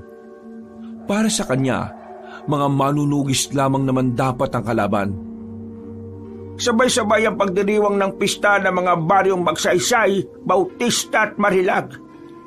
Sasamantalihin natin ang mga sandaling nagsasaya sila. Tayo magsisilbing bangungot nila sa gabing yan. Ito na ang pinaka-perpektong pagkakataon para iganti ang mga mahal natin sa buhay na pinatay nila. Mga kapwa ko sa Supremo, mga opisyal ng konseho, ipagkatiwala niyo ito sa akin dahil ang kanilang kasiyahan ang dami ng ating tagumpay. 2 araw na lang noon bago magdiwang ng pista ang 3 baryo na magkakatabi. Kaya naman buo na ang desisyon ni Carlito. Kakausapin na niya si Laura para ipaalam ang plano ng mga supremo. Kinabukasan, magkasamang naglalakad si Carlito at Abel. Patungo sila sa baryo na Magsaysay. Kailangan niyang makausap si Laura bago pa mahuli ang lahat. Mag-isip ka nga, Insan. Malaking kasalanan ang gagawin mo. Kapag nalaman nilang ikaw ang nagtaksil sa kanila, kamatayan ang hatol sa'yo. Wala na akong pakialam. Hindi ko na gusto ang mga ginagawa nila. Abel, kung ikaw kaya mong tiisin na may mga inosenteng mamamatay dahil sa punyemas na alitan na to, pwes ako hindi. Kahit na aswang ako, kaya ko maging mabuti at mag-isip ng tama. Kung hindi ka sang-ayon sa akin, wag mo na akong samahan. Sasamahan kita. Ang akin lang naman baka mapahama ka rin. Mahirap magtiwala sa mga tao. Pagkatiwalaan man nila ako o hindi, wala na akong pakialam. Ang mahalaga, masabi ko sa kanila ang mga dapat nilang malaman. Pambira naman talagang buhay to, Abel, gising na ako sa katotohanan. Ngayong napagtanto ko na ang tunay na masama ay ang mga kalahi natin. Baluktot na ang pag-iisip nila. Sarado na ang utak nila. Ang tanging tumatakbo na lamang sa mga isip nila ang paghiganti. Gusto nilang bigyan ng hustisya ang mga namatay na aswang. Kahit ang totoo, namatay lang sila dahil nang gulo sila sa mga tao. Ganyan din ba ang pananaw mo sa pagkamatay ng mga magulang mo? Oo, namatay sila hindi para protektahan ako. Namatay sila kasi gusto nilang patayin ng mga taong tahimik na namumuhay noon. Puro kasamaan na ang ginagawa natin mga aswang Kaya maganda rin na kahit isa, merong gagawa na kabutihan. Baka man lang mapansin tayo ng Diyos ng mga tao at mapatawad niya tayo. Napapakamot na lamang sa ulo si Abel. Hindi na nito kayang pigilan pa ang kanyang pinsan. Kaya naman sinabayan na lamang niya ito ng maglakad. Makalipas lang ang halos mag-iisang oras, narating na rin nila ang baryo Magsaysay. Napatagal sila dahil may mangilang-ilang manunugi sa kagubatan. Suot-suot na nila ang singsing noon para hindi sila maramdaman ng langis. Dala rin ni Carlito ang mutya ng hunyango. Nang nasa tapat na sila ng baryo Magsaysay, laking pagtataka nila dahil walang tao sa bungad. Pagsilip nila sa loob, nakita nilang tila nakasarado ang lahat ng bahay. Nagdadalawang isip silang pumasok doon. Kaya naman gumilid na muna sila sa tabi. Nagtago sila sa mga halamanan. Mga ilang sandali lang, nakita niyang dumating na si Laura. May daladalang espada ang dalaga. Halatang katatapos lang nitong makipaglaban base sa sariwang dugo na nasa patalim. Kukunin ko si Laura. Siya lang ang kailangan natin makausap. Sandali, dali mo tong panyo na to. Nilagyan ko yan ng pampatulog. Mawawalan siya ng malay kapag naamoy niya yan. Tumango na lamang si Carlito. Kinuha niya ang panyo. Ginamit ni Carlito ang bilis niya bilang aswang, kaya bago pa makaharap si Laura, nakalapit na si Carlito. Tinakpan niya agad ang ilong ng dalaga gamit ang panyo. Wala pang 10 segundo ay nawalan na rin ito ng malay.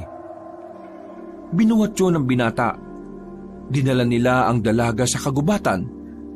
Itinali nila yun pansamantala sa puno ng saging. Makalipas lang ang halos kalahating oras, nagkaroon na rin ng malay ang dalaga. Nagtataka si Laura kung ano ang nangyayari. Pinipilit nitong makawala pero masyadong maigpit ang pagkakatali sa kanya. Anong nangyayari? Bakit ako nakatali rito? Teka, di ba ikaw si Carlito? Bakit mo ko tinali rito? Kung iniisip mong may gagawin kaming kabastusan sa'yo, nagkakamali ka. Mas lalo nagkakamali ka kung iniisip mong sasaktan ka namin. Ang totoo, kung hindi ninyo ako sasaktan, anong ibig nitong sabihin, ha? May gusto kaming sabihin sa'yo. Kinakailangan ka naming itali dahil hindi namin sigurado kung maiintindihan mo kami. Bakit? Mag-i-English ba kayo? English? Oo, English. Like this way I talk to you now. Alam namin ang English. Pero bakit kami mag-i-English? Sabog ka ba? Kanya siguro mga tao, ano? Mga tao? Yun ang dahilan kung bakit ka namin tinali. Kasi hindi tayo magkatulad, Laura. Alam ko magugulat ka, pero kaming dalawa ay hindi tao. Ano kayo? Tae? Maganda ka pero mabagal ka pala makaintindi. Laura, aswang kaming dalawa. Ha? Ako at ang pinsan ko. Mga aswang kami. Yung taong nagligtas nung nakaraan, ako yun. Ako ang nagligtas sa'yo laban sa mga gabunan na umatake sa perya. Ikaw yun? Teka, hindi magandang biro to Hindi ako natutuwa. Hindi kami nagbibiro. Hindi kami gagawa ng ganitong eksena kung walang kwentang sasabihin namin. Hindi ka namin biniyag ngayon para gawing pagkain. Kasi hindi ka naman mukhang masarap Nandito kami para tulungan ka. Kayong mga tao. Mga aswang kami, pero kami ang mga aswang na mulat.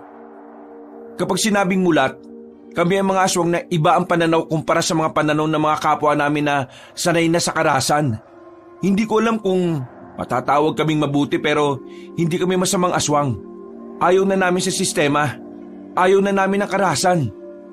Kaya ngayon, nandito kami sa harapan mo para sana makipagkasundo. Tutulungan namin kayong maiwasan ng binabalak ng mga angkan namin na pag-atake sa inyo. Paano ako maniniwala sa mga katulad ninyo? Mga aswang kayo. Isa pa, una pa lang niloko nyo na ako. Sinabi nyo hindi kayo naniniwala sa aswang pero aswang pala kayo. Malamang, gagawa kami ng dahilan para hindi mo malaman kung ano kami. Ikaw ba kapag pumunta ka sa baryo naming mga aswang, sasabihin mo kaagad na tao ka? Hindi, di ba? Makinig ka, Laura. Wala na tayong panahon. 2 araw mula ngayon, aatake na ang mga kalahi namin.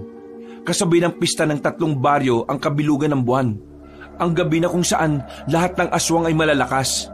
Kung gusto mong maligtas sa mga tao, gumawa na kayo ng paraan para makapaganda o para makaiwas. Hindi pa rin ako nakukumbinsi. Kung talagang aswang ka, ipakita mo sa akin. Isus, ang titigas talaga ng ulo ng mga tao kahit kailan O sige. Kung yan ang gusto mo, papakita ko sa'yo. Unti-unting binago ni Carlito ang kanyang itsura. Lumaki ng bahagya ang katawan nito. Nagkaroon din ito ng malapad na pakpak. Ganyan ang itsura ni Carlito kapag nakaanyong aswang. Para lang sa kalaman mo, siya na ang pinakamalakas sa mga kaedad namin. Ibig sabihin, pwede na rin siyang maging supremo. Sa katunayan, kapag namatay ang lolo namin, siya dapat ang kapalit. Namangha at kinilabutan ng dalaga. Napangangan na lamang ito. Pero binalik naman na ni Carlito ang kanyang itsura sa dati. Makikipagtulungan kami. Kung kinakailangan na ilaglag namin ang lahat ng plano nila, sasabihin namin sa inyo. Bakit nyo ito ginagawa? Ang pagkakaalam ko, likas kayong masasama. Yung kasi ang itinatak sa isipan nyo. Bakit namin ito ginagawa? Simple lang. Gusto namin ng tahimik na buhay. Umaasa kami na magkakasundo ang tao at aswang. At kapag nangyari yon, saka pa lang kami magkakaroon ng payapang buhay. Kaya ikaw ang kinakausap namin at hindi ang pinsan mo. Kasi alam namin na mas malawak ang pangunawa mo kaysa sa kanya at kaysa dun sa matandang si Tonyo. Laura, matutulungan ko kayo. Lalo na ngayon, meron akong mutya na gamit. Ikaw? May mutyang gamit? Imposible. Bakit imposible? Ang mutya ay pinagkakaloob lang sa tao na may busilak na puso. O di ba dapat matuwa ka? Kasi kahit hindi ako tao, may mutya ako. Ibig sabihin, nakitaan ako ng pagiging busilak ng kung sino man ang nagbigay sa akin ito. Anong klaseng mutya yan? Mutya ng hunyango. May kakayahan ako maging kakulay ang kadikit kong bagay. Dahilan para magmukha akong hindi nakikita. Bukod pa doon, mas naging doble ang pagiging sensitibo ng mga pandama ko. Mas kakaiba kumpara nung aswang ako at walang mutya. Ibig sabihin malakas ka?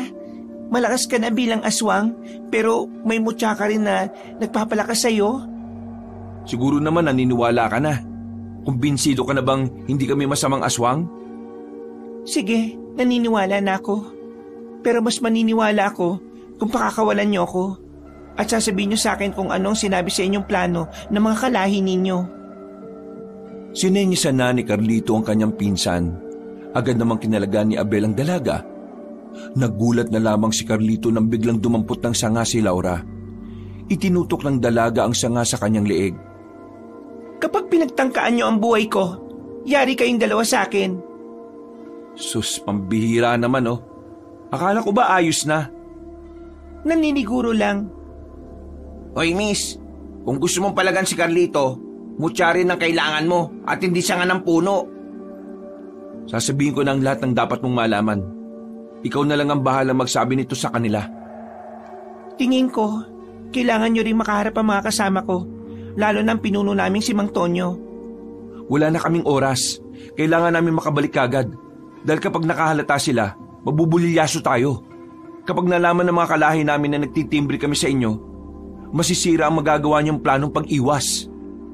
Inaalala ko, baka isipin nilang patibong lang itong ginagawa ninyo. Kaya dapat makaharap niyo sila. Sige na, ako na sasama dito sa babaeng to. Ikaw na ang mas kailangan makabalik. Kapag wala ako sa atin, hindi naman mahalaga kay Lolo eh. Sumang-ayon si Carlito sa sinabi ng kanyang pinsan. Mga ilang sandali lang ay sinabi na rin niya ang detalye sa dalaga. Pagkatapos nito, naghiwalay na sila ng landas. Mag-isang umuwi ang binatang si Carlito. Sumama naman si Abel kay Laura. Kinakabahan si Carlito na makabalik na siya sa kanilang baryo. Mas lalong tumataas ang lebel ng kanyang kaba nang abutan niya si Mang Tibo at Aling Miray sa loob ng kanilang bahay. Para bang hinihintay din siya ng dalawang matanda. Bago siya pumasok ay nag-isip na kagad siya ng maaari niyang gawing dahilan. Saan ka galing? At bakit hindi ka nagpapaalam? Galing ako sa puntod ni Papa at Mama. Galing ka roon? Kadadalaw lang natin doon nung nakaraan. Hindi ka naman makakalapit sa puntod nila dahil nakakandado ang buong puntod. Nababalot ng bakal yon. Anong ginawa mo ron? Carlito, wag mo akong niloloko ha. Carlito, saan ka galing? Sa puntod nga po ni Mama at Papa. Nasa labas lang ako. Bigla ko lang kasi silang naalala. Bigla ko na lang naisip na papaano pala kung hindi sila namatay ng maaga. May magbabago kaya sa akin kung kasama ko sila ngayon? Nagkatinginan ng dalawang matanda. Agad namang nakaramdam ng awa si Aling Miray sa binata kahit di naman totoo ang pinagsasasabi nito. Ano ba ang mga sinasabi mo, Carlito? Nandito naman kami ng lolo mo para gabayan ka palagi. Carlito, siguraduhin mo lang na wala kang ginagawa na hindi ko gusto. Kasi kapag nalaman kong may ginagawa kang hindi maganda, hindi ako magdadalawang isip na parusahan ka gaya ng ina ni Abel. Ina ni Abel na anak niyong dalawa. Anong sinabi mo? Totoo namang anak niyo siya, di ba? Ano gusto mong iparating? Wala po. Kapasok na po ako sa kwarto ko. Gusto ko na po magpahinga. Nakakuyumang kamao na matandang si Mang Tibo. Buti na lamang ay umalis na rin ang binata dahil baka sapakin pa siya ng kanyang lolo. Pagpasok niya sa kanyang kwarto, agad niyang kinuha ang mutya ng hunyango. Kumuha siya ng tali at ikinabit sa itim na perlas. Sinuot na niya yon sa kanyang leeg. Sa puntong ito, naisip niyang malaki ang may tutulong sa kanya ng mutyang yon, na sana tulungan siya ng mutya para maisagawa ang lahat ng kanyang ninanais. Para maghari ang kapayapaan sa pagitan ng mga tao at ng mga aswang. Sa kakaisip ng kung ano-ano, nakaramdam na rin ng antok ang binatang si Carlito. Tanghali na nang magising siya sa malakas na yugyug ni Abel sa kanya. Agad siyang napabangon at saka iritadong nagsalita. Ano ba? Yugyug ng yugyug eh. Lalim ng tulog mo. Parang hindi ka aswang ah. Bakit ba? May problema ba? Ay, ano nga pala nangyari sa lakad mo? Ayos naman. Wala naman silang ginawang masama sa akin. Pero pakiramdam ko, hindi pa rin sila kumbinsido. Lalo na yung pinuno ng mga manunugis, yung si Mang Tonyo. Ang mahalaga, nagpakita ka sa kanila. Ngayon, intindi natin si Lolo Tibo. Tingin ko, naghinala siya sa akin. Magiging limitado lang ang galaw ko. Kaya wala na akong magagawa kundi gamitin ang kakayahan nitong mutya. Kailangan natin mag-ingat kay Lolo. Kapag nalaman niyang nagtataksil tayo sa lahat ng aswang, kamatayan agad ang ipapato niya sa atin. Baka siya pang mismong pumugot sa ulo natin eh. Napabuntong hininga na lamang si Carlito. Aminadong kinakabahan pa rin sa mga maaaring mangyari. Pero para sa kanya, wala na siyang dahilan para umatras pa. Takong 12:00, lumabas sila ng bahay. Hinanap nila si Mang Tibo, pero hindi nila yun nakita. Kahit si Aling Miray, hindi na rin sinasabi kung nasaan ang lolo nila. May hinala na si Carlito na ang matandang si Mang Tibo ay nasa konseho na naman. Bagay na sasamantalahin na naman ni Carlito para makipagkita kay Laura. Ayon kasi kay Abel, gusto siyang makausap ng pinuno ng mga manunugis. Tanghaling tapat, umalis sila ng kanilang baryo. Kampante silang walang nakakita sa kanila dahil ginamit nila ang mutya ng hunyango. Agad silang nakarating sa baryo na Magsaysay. Pinapasok naman agad sila nang sunduin sila ni Laura. Dinala sila ng dalaga sa bahay ni Mang Tonyo. Naroon din ng ilang opisyal na mga manunugis. Ang iba ay seryosong nakatingin sa kanya. Ang iba naman ay masama ang tingin na para siyang kakainin. Kagaya na lamang ng binatang si Isagani. Nasabi na sa akin ang pinsan mo, pero gusto rin kitang marinig magsalita. Hindi ko kasi nakala na isa ka palang aswang. Mukha ka lang kasing tao nung una natin pagkikita eh. Dahil sa singsing na suot namin, kaya hindi aalingasaw ang amoy namin. Kahit ang presensya namin bilang aswang hindi din mararamdaman ng mga kagaya ninyo. Maging ang langis ng lana, hindi rin kukulo. Inimbento ito ng tatay ko na namatay sa labanan noon. Ang singsing na ito ay siguradong suot ng mga kalahay ko sa gabi ng pag-atake nila. Hindi nyo sila mararamdaman, kaya mabibigla na lang kayo sa mga mangyayari. Kaya naman, gusto ko na bukas ng gabi, sana'y umalis na kayo. Mas magandang wala na kayo dito bago sumapit ang umaga, bago magpista. Ganon din ang mga tao sa kabilang mga baryo. Hindi madali ang sinasabi mong lisanin ng mga baryo. Wala nang oras. Hindi rin papayag ang iba. Ang gusto kong marinig mula sa iyo ay kung meron kang masasabing kahinaan ng mga kalahi mo. Dahil kung talagang gusto mong pigilan ang karahasan nila, sasabihin mo ang kahinaan nila. Plano namin kami ang lulusob sa baryo ninyo bago ang pista. Sa kasamaang palad, ang alam ko lang na kahinaan ng mga pangkaraniwang aswang ay ang pilak na punyal, palaso, o kahit na anong sandatang may pilak. Madali silang mamamatay kung pilak ang gagamiting sandata. Pagdating sa Supremo, wala akong alam na kahinaan nila. Hindi sila masyadong nakikihalubilo sa mga mabababang uri. o sa mga hindi nila kalibel. Ang lolo mo, sabi nitong pinsan mo, supremo siya. Hindi ko nga rin alam kung anong kahinaan niya eh. Imposible! Lolo mo? Siya na ang nagpalaki sa'yo tapos hindi mo alam? Mang Tonyo, magtitiwala kayo rito? Baka mamaya, patibong lang ang latang ito. Pinagkaluban ako ng mutya ng hunyango. Tingin mo, kung masama akong nilalang, bibigyan ba ako ng mutya? Nanahimik ang binatang si Isagani. Sinaway na rin ito ni Mang Tonyo. May katwiran nga siya. Ang mga mutya ay pinagkakaloob lang sa mga nilalang na may busilak na puso. Pero ang gusto kong malaman ngayon ay kung ano ang gagawin natin. Ibibigay mo sa akin lahat ng impormasyon ng lugar ninyo na mga maaari naming makaharap. Lahat ng dapat kong malaman. Kapag nagawa mo yan, magtitiwala na ako sa iyo. Handa kong ibigay ang lahat ng dapat ninyong malaman. Pinapasok na siya ni Mang Tonyo sa loob ng bahay. Nag-usap sila ng masinsinan ng silang dalawa lang. Pinaliwanag ni Carlito ang pasikot-sikot sa gubat at kung anong klase ng baryo ang kinalalagyan ng mga aswang. Noong mga sandaling yon, unti-unti na ring nakukuha ni Carlito ang tiwala na matandang si Tonyo.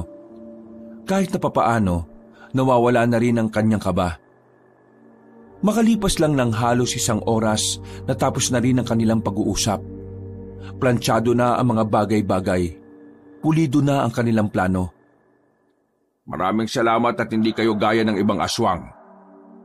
Mang Tonyo, sakaling hindi ko kayo makita bukas ng gabi sa tinakdang oras, isa lang ang ibig sabihin nun, nabihag ako ng sarili kong angkan. At kapag nangyari yon, mas maaga kayong lumusob. Kailangan nyo akong iligtas. Hanapin nyo ang konseho. Tsaka kung dun ako dadalhin para litisin. Kapag nailigtas nyo ako mismo ang haharap kay Lolo Tibo. Hindi nyo siya kakayanin. Siya lang ang aswang na sa tingin ko, walang kahinaan. Tumango na lamang si Mang Tonyo sa kanyang sinabi. Lumabas na rin sila ng silid at saka tuluyang diniklara ni Mang Tonyo ang kasunduan. Nakasimangot naman ang lalaking si Isagani. Hindi na lamang nila yon pinansin. Intindihin nyo na lang. Mahirapan talaga siyang pagkatiwalaan kayo.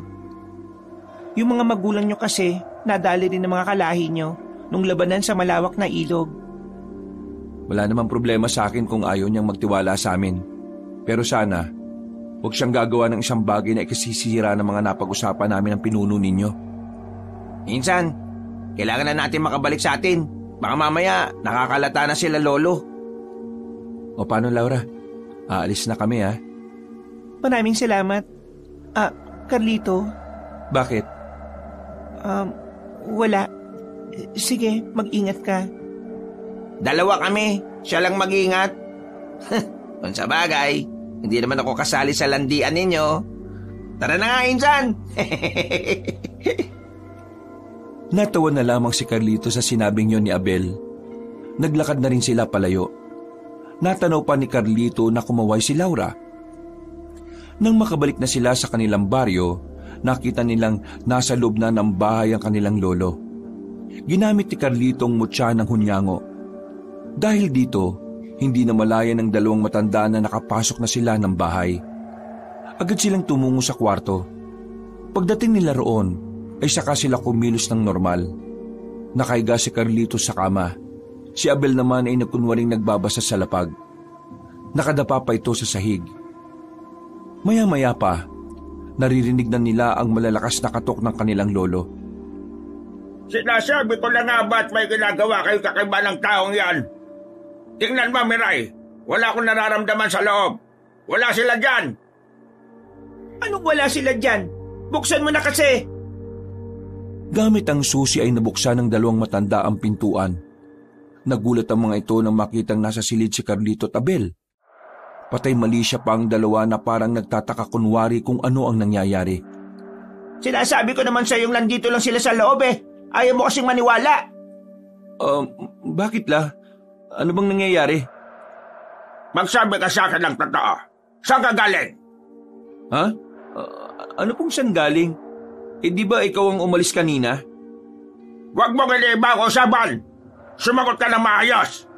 Saan ka nang galing kanina? La, Ano po ba itong si Lolo? Sumagot ka! Nandito lang ako mula kaninang nagising ako. Kahit na tanungin mo pa si Lola Miray, hindi naman ako lumabas ng bahay eh. Totoo po ang sinasabi ni Carlito. Nandito lang po kami, Lo. Manahimik ka! Hindi ikaw kausap ka, Ilodel! Tibo naman, huwag mong ganyanin si Abel. Totoo naman kasi ang sinasabi nila. Hindi sila lumabas ng bahay. Nandyan ako sa sala magdamag. Wala akong nakitang lumabas. Si Abel lang ang nakita kong pumasok sa silid ni Carlito. Pero hindi na sila lumabas. Galit na galit si Mang Tibo. Hindi nito matanggap na nagkakamali siya ng hinala. Hindi ako maaaring magkamali sa hinala ko. Alam kong lumabas ka ng bahay. Carlito, kapag napatunayan kong may ginagawa kang hindi ko magugustuhan, humanda ka sa akin! Bakit ba ganyan ang iniisip niyo sa akin, Lo? Buong buhay ko naman, sinusunod ko kayo. Lahat ng sinasabi niyo, sinusunod ko. Naging mabuti ako sa inyo. Pero bakit ganyan ang iniisip niyo sa akin? Dahil nararamdaman kong merong nagbago sa iyo, Carlito. Hindi ba ka malala ka? Mag-iingat ka lang, kasi hindi sanggol ang niloloko mo. Sa oras na malaman ko kung anong katarantaduhan ang ginagawa mo, bibitayin kita! Padabog na lumabas si Mang Tonyo. Napapailing na lamang ang matandang si Miray. Nang masiguro nitong nakalis na ang asawang si Tonyo, ay saka ito nagsalita sa dalawang binata. Nararamdaman ko kayo. Ano pong sinasabi niyo, La? Pati ba naman ikaw, hindi ka maniniwala?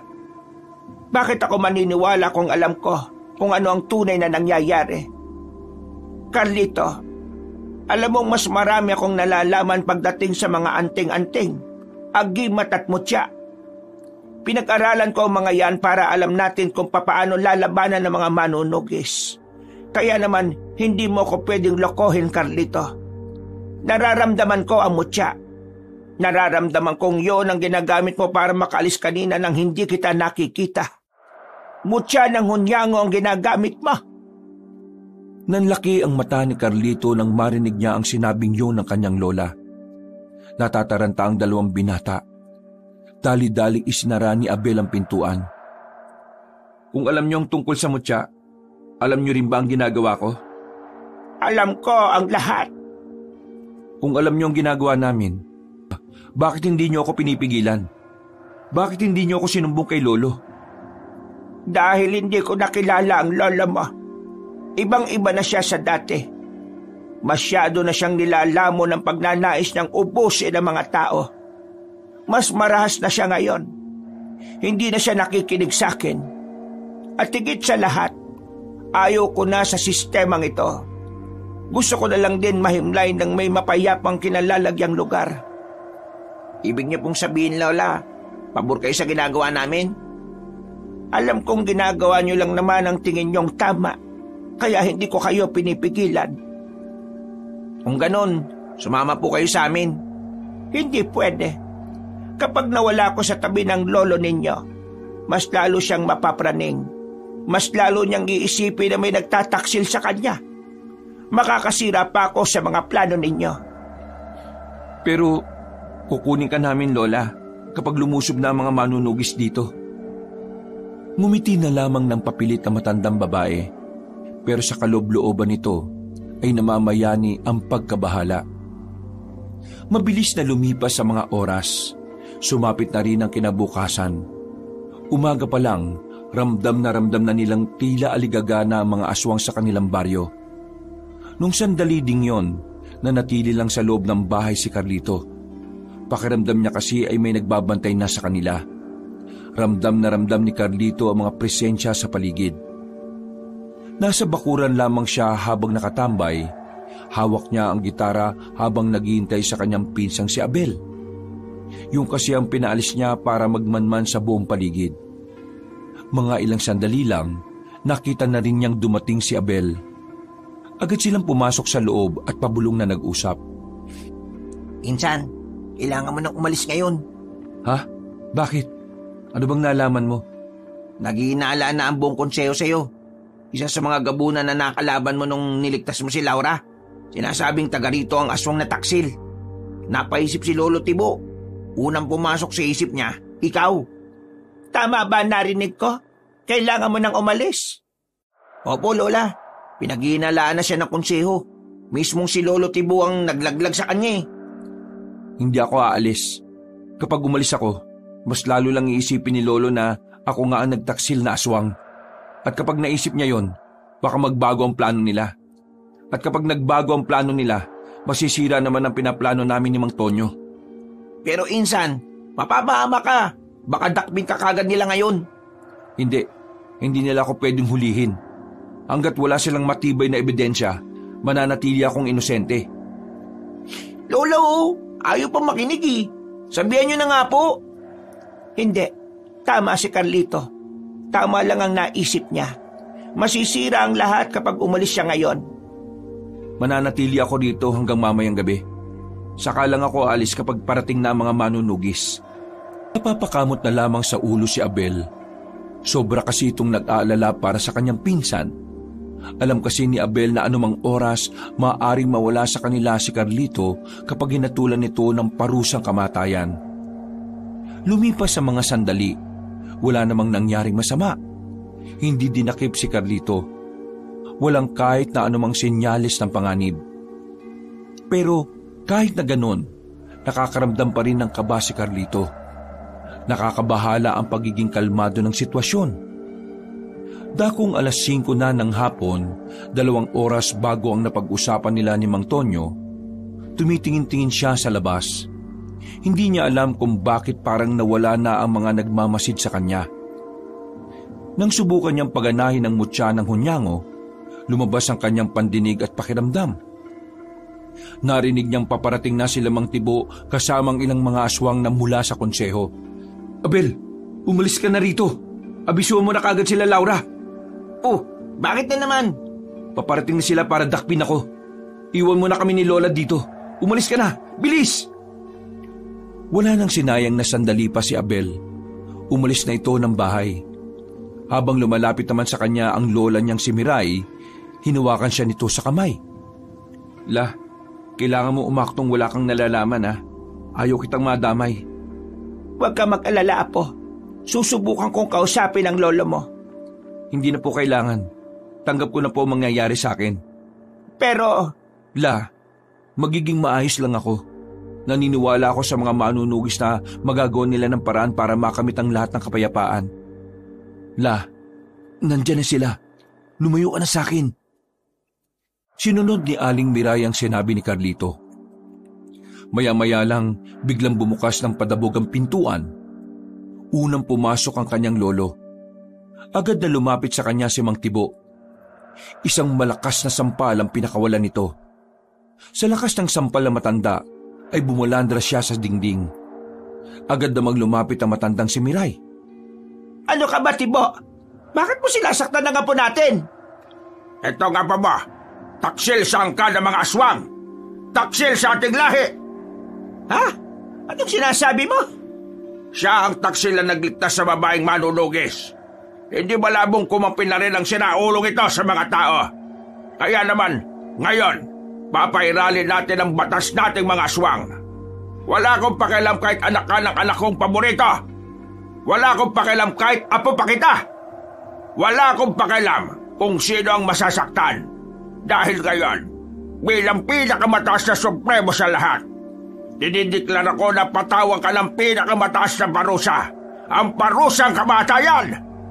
Tibo naman, baka naman pwede nating idaan ito sa maayos na usapan. Apo natin yan, hindi naman yan ibang aswang.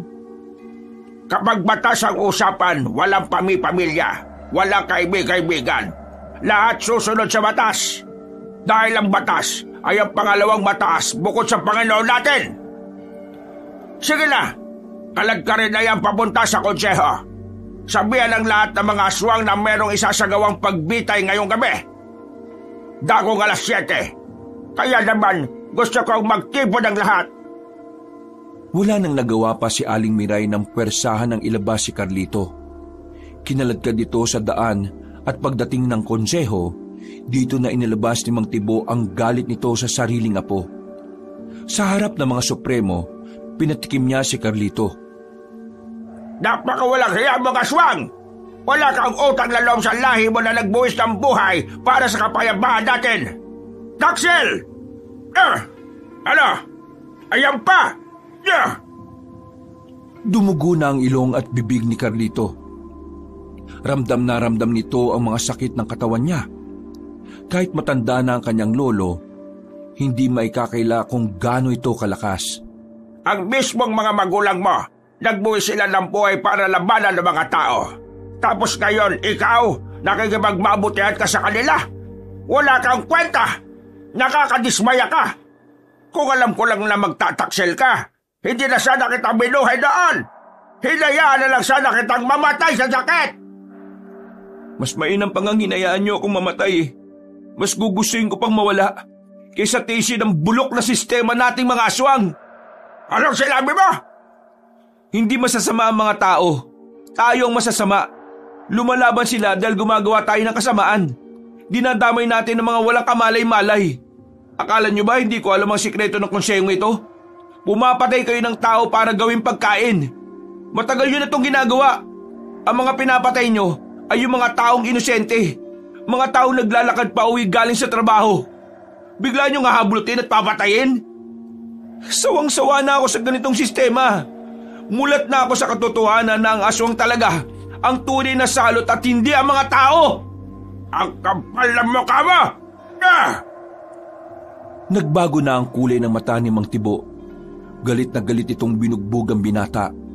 Hanggang sa tuluyan na nga itong mapahiga. Wala kang alam sa mga sinakripisyo namin para lang manatiling buhay ang lahi natin. Isa ka lang pangkaraniwang aswang na nakikinabang sa kapayapaan na kami ang dahilan. Hindi kapayapaan ang tawag dito. Isa itong impyerno! Muli na naman binugbog ni Mang Tibo ang kanyang apo. Tumigil lamang ito ng awatin na ito ng iba pang supremo. Mga ilang sandali lang, nagsimula na ang imbestigasyon. Pero kahit na anong gawin ng mga supremo, walang binanggit na kahit na anong impormasyon ng binata. Lamog na ang katawan nito kakabugbog. Kaya naman, pagpatak ng 7:00 ng gabi, tuluyan ang hinatulan ng parusang kamatayan ang aswang na si Carlito. Muling kinaladkad si Carlito palabas ng konseho. Sa bungad ay nakaabang na si Aling Miray. Lalapit sana ito kay Carlito pero naggulat ang matandang babae nang itulak siya mismo ng kanyang asawa. Kriminal ang lalaki ito. Subukan mong protektahan ang apo mong ito. Kundi pati ikaw madadamay. Naririnig mo ba ang sarili mo, Tibo? Huwag ka nang makialam. Itinali si Carlito sa malapad na katawan ng puno. Nasa malawak silang bakuran at nasa loob ng bakuran na yon ang mga aswang na nag-aabang sa mangyayaring pagbitay. Maraming galit kay Carlito. Maraming nagbababato sa kanya ng bato. Nadagdagan pa ang sugat ng lalaki sa muka. Gustuin man ni Aling Miray na harangan at saluhin ang mga batong tumatama sa binata, wala itong magawa dahil nakaharang ang mga aswang mula sa konseho. Ang nasa harapan ninyo ay ang apo ko na ngayon ay itinatakwil ko na. Pinagtaksilan niya ang lahi dating mga aswang. Kaya ngayong gabi, masasaksiyan niyo lahat ang parusang kamatayan na nararapat para sa kanya. Nagsigawan ng mga aswang. May masaya at meron din namang mga galit na galit. Ilang sandali pa, dumating na rin ang isang lalaking aswang na dala ang malaking espada. Ang espadang yon ang ginagamit kapag pinupugutan ng mga nakakasala sa kanila. Hindi mananaig ang kasamaan ninyo. Paparating na sila. Nararamdaman ko sila. Bago pa matuloy ang parusang kamatayan, biglang nabulabog ang buong baryo nila. May mga manunugis na lumabas mula sa mga gilid-gilid. Umulan ng mga palaso. Pagkatapos, pinagtatataga ng mga yon ng mga aswang na naroon. Si Mang Tibo naman at ang ilang supremo ay agad na nakapagtago. Naramdaman na lamang ni Carlito si Abel na nasa tabi na niya. Agad nitong inalis ang kanyang pagkakagapos. Insan, hanapin mo si Lola.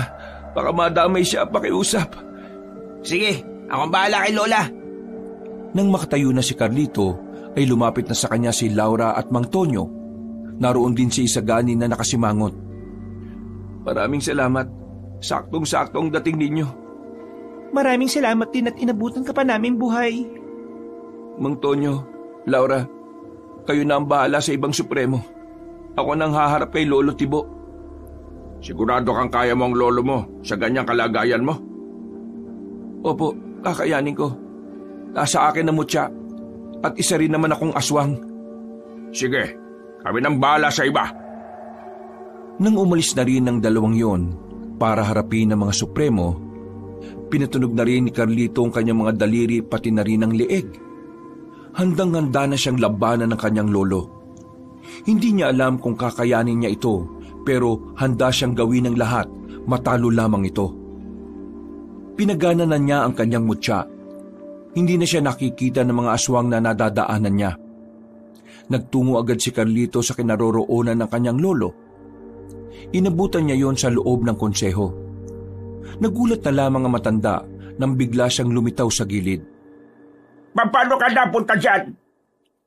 Lolo, alam niyo ba na ang aswang ay pwede rin makagamit ng mutya? Anong pinagsasabi ba? Inilabas ni Carlito ang mutya ng hunyango. Hindi makapaniwala ang kanyang lolo. Nanlalaki ang mga mata nito. Nagpakita naman ng nakakalokong ngiti si Carlito. Ibig sabihin lang nito, kayang maging mabuti ng isang aswang. Kaya maging asal tao ang aswang. Kaya mali kayo nang itinuro sa amin na ang aswang likas na masama. Anong tingin mo sa sarili mo? Porque may ganyan ka kakayanin mo na ako matalo? Nakakalimutan mo na bang marami na akong pinaslang na manunugis na may mga gamit pagmutya? Mga pangkaraniwang tao lang sila. Ang nasa harapan mo ngayon ay ang kauna-unahang aswang na nakakagamit ng mutya. Unti-unting nagbago ang kutis ni Carlito. Naging kakutis na niya ang hunyango. Para ding may kaunting kaliskis. Humaba rin ang kuko ni Carlito. Pero bukod pa rito, lumabas na rin ang malapad na pakpak ng binata. Tila naghalo na ang pagiging hunyango niya at ang pagiging aswang. Marami ka pang kakaining manok, Carlita.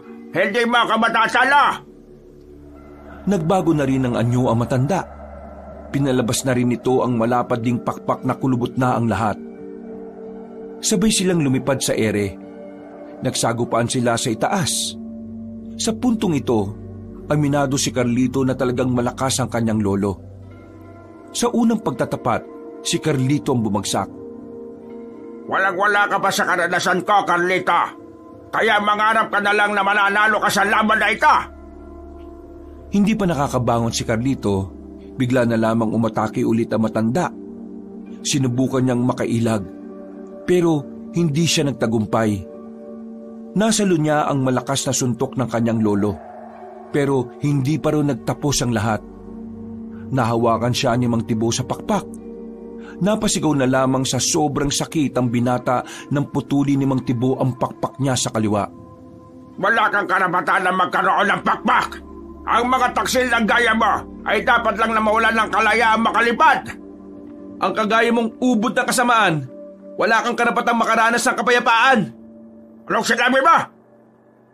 Muling umatake si Mang Tibo, pero sa pagkakataong ito, mas nangibabaw na ang kapangyarihan ng mutya ng hunyango. Naging kagaya na ng mga mata ng hunyango ang mata ni Carlito. Mabilis na rin siyang nakailag. Ikinagulat yun ni Mang Tibo, lalo na makagawa na rin ng pag-atake ang binata. Nagawa ni Carlito na patamaan sa tagiliran ng kanyang lolo. Sa lakas ng kanyang suntok, napatigil ang matanda. Hindi ito makapaniwala na makakatama si Carlito. Hindi mo dapat minamalit ang mga nilalang na sa tingin mo ay mahina sa'yo. Yan ang natatandaan kong itinuro mo sa akin nung bata pa ako. Ang lakas ng loob mong dampian ng katawan ko. Pwes! Lo, itigil na natin to. Makipagkasundo na tayo sa mga tao. Handa silang pakinggan tayo sa mga... Manahimik ka! Hindi mangyayari yan kahit na kailan. Pinatay nila ang mga magulang mo, tapos ganyan ang takbo ng utak mo. Paano mo magagawang kaibiganin ng mga taong pumaslang sa mga magulang mo? Anong klaseng anak ka? Ikaw ang dahilan kung bakit namatay ang mga magulang ko. Kung hindi mo lang sana sila pinilit na sumama sa labanan, hanggang ngayon siguro kasama ko pa sila. Ayaw ko ng maraming daldalan. Kung gusto mong pigilan ang gusto kong mangyari, walang ibang paraan kundi ang patayin na ka. Mas bumilis si Mang Tibo. Sa sobrang bilis, nahawakan nito si Carlito sa muka at saka binagsak ng malakas sa lapag. Hindi pa ito nakontento. Pinagkakalmot nito si Carlito sa dibdib at sa tiyan. Nang makalayo na si Carlito, duguan na ang kanyang buong katawan. Pero hindi pa rin siya nakakaramdam ng kahit na anong takot o kaba. Sa puntong ito, buong buo na ang kanyang kalooban. Kahit na anong mangyari, hindi kita hayaang manalo. Ang lakas ng loob mong magsalita ng ganyan. Nakikita mo ba ang sarili mo? Wala ka nang kayang gawin. Kahit ang mutya na pinagyayabang mo, wala rin kwenta. Umataking muli ang matanda. Mas mahaba na ang kuko nito sa puntong ito. Handang-handa na si Mang Tibo na tapusin ang kanyang apo. Pero sa hindi inaasahang pagkakataon, bigla na lamang nagbago ang ihip ng hangin. Nagawang makailag ulit ni Carlito. Nahawakan niya ang pakpak ni Mang Tibo. Buong puwersa niyang binali ang 2 pakpak nito. At dahil sa kanyang ginawa, nakita niya ang biglang panghihina na matanda. Gumewang-gewang ito. Pero hindi pa nakontento si Carlito. Makailang ulit ang pinagsusuntok ang kanyang lolo hanggang sa tuluyan na itong mapahiga. Hindi na ito makabangon pa. Lolo Tibo, ayaw ko kayong mawala. Kahit na ano pa man ang nangyari sa atin ngayon, kayo pa rin ang lolo ko. Kaya sana, makisama kayo sa akin. Sumama na kayo sa pagbabago. Magsimula tayo ulit. Tumawa ng mahina ang matandang si Tibo. Hanggang sa ganoong kalagayan, wala pa ring mababakas na pagsisisi rito. Pagbabago? Marami ka pa talagang hindi alam sa tunay na buhay, Carlito. Hanggat may mabubuti ay laging may masasama. Habang pinapangarap ng ibang kapayapaan, may mga buhay na dapat na mawala. Walang madaling tagumpay. Lahat kailangang may magbuwis ng buhay. Walang pagbabago sa mundong ito dahil ang liwanag at dilim kailanman ay hindi magiging isa. Nabuo sila sa mundong ito para kontrahin ang isa't isa. At yun ang kailanman ay hindi mo na mababago. Kakayanin nyo magbago kung gugustuhin nyo. Magsasayang ka lang ng laway mo. Dahil kahit anong sabihin mo, mananatiling buo ang pananaw ko. Sumuka na ng maraming dugo ang matanda. Paulit-ulit na itong umubo. Tumitirik na rin ang mga mata nito. Noong mga sandaling yon, inakala ni Carlito na mamamatay na ang kanyang lolo. Hindi na niya napigilan ng kanyang sarili na hindi mapaiyak. Alam niyang masasaktan din ang kanyang lolo sa oras na malaman na mawawala na si Mang Tibo. Pero wala nang magagawa pa ang binata. Batid din naman niya na ang pangyayaring yon ay kabayaran lang din sa lahat ng kasamaan ni Mang Tibo. Ganoon pa man, meron pa rin siyang sakit na nararamdaman. Kahit wala na siyang matandaan na may masaya silang alaala ni Mang Tibo, mahal niya pa rin na matanda. Lo, patawad. Dahil kailangan kong gawin to. Tuluyan ng hindi gumalaw ang matanda. Pagtalikod ni Carlito, biglang bumangon si Mang Tibo. Akmang sasaksakin na siya nito ng mahahabang kuko nang biglang may bumaon na palaso sa bandang ulo na matanda. Nakita na lamang ni Carlito si Isagani sa gilid. Napahagulgul na lamang si Carlito. Alam niyang tama lang naman ang ginawa ni Isagani.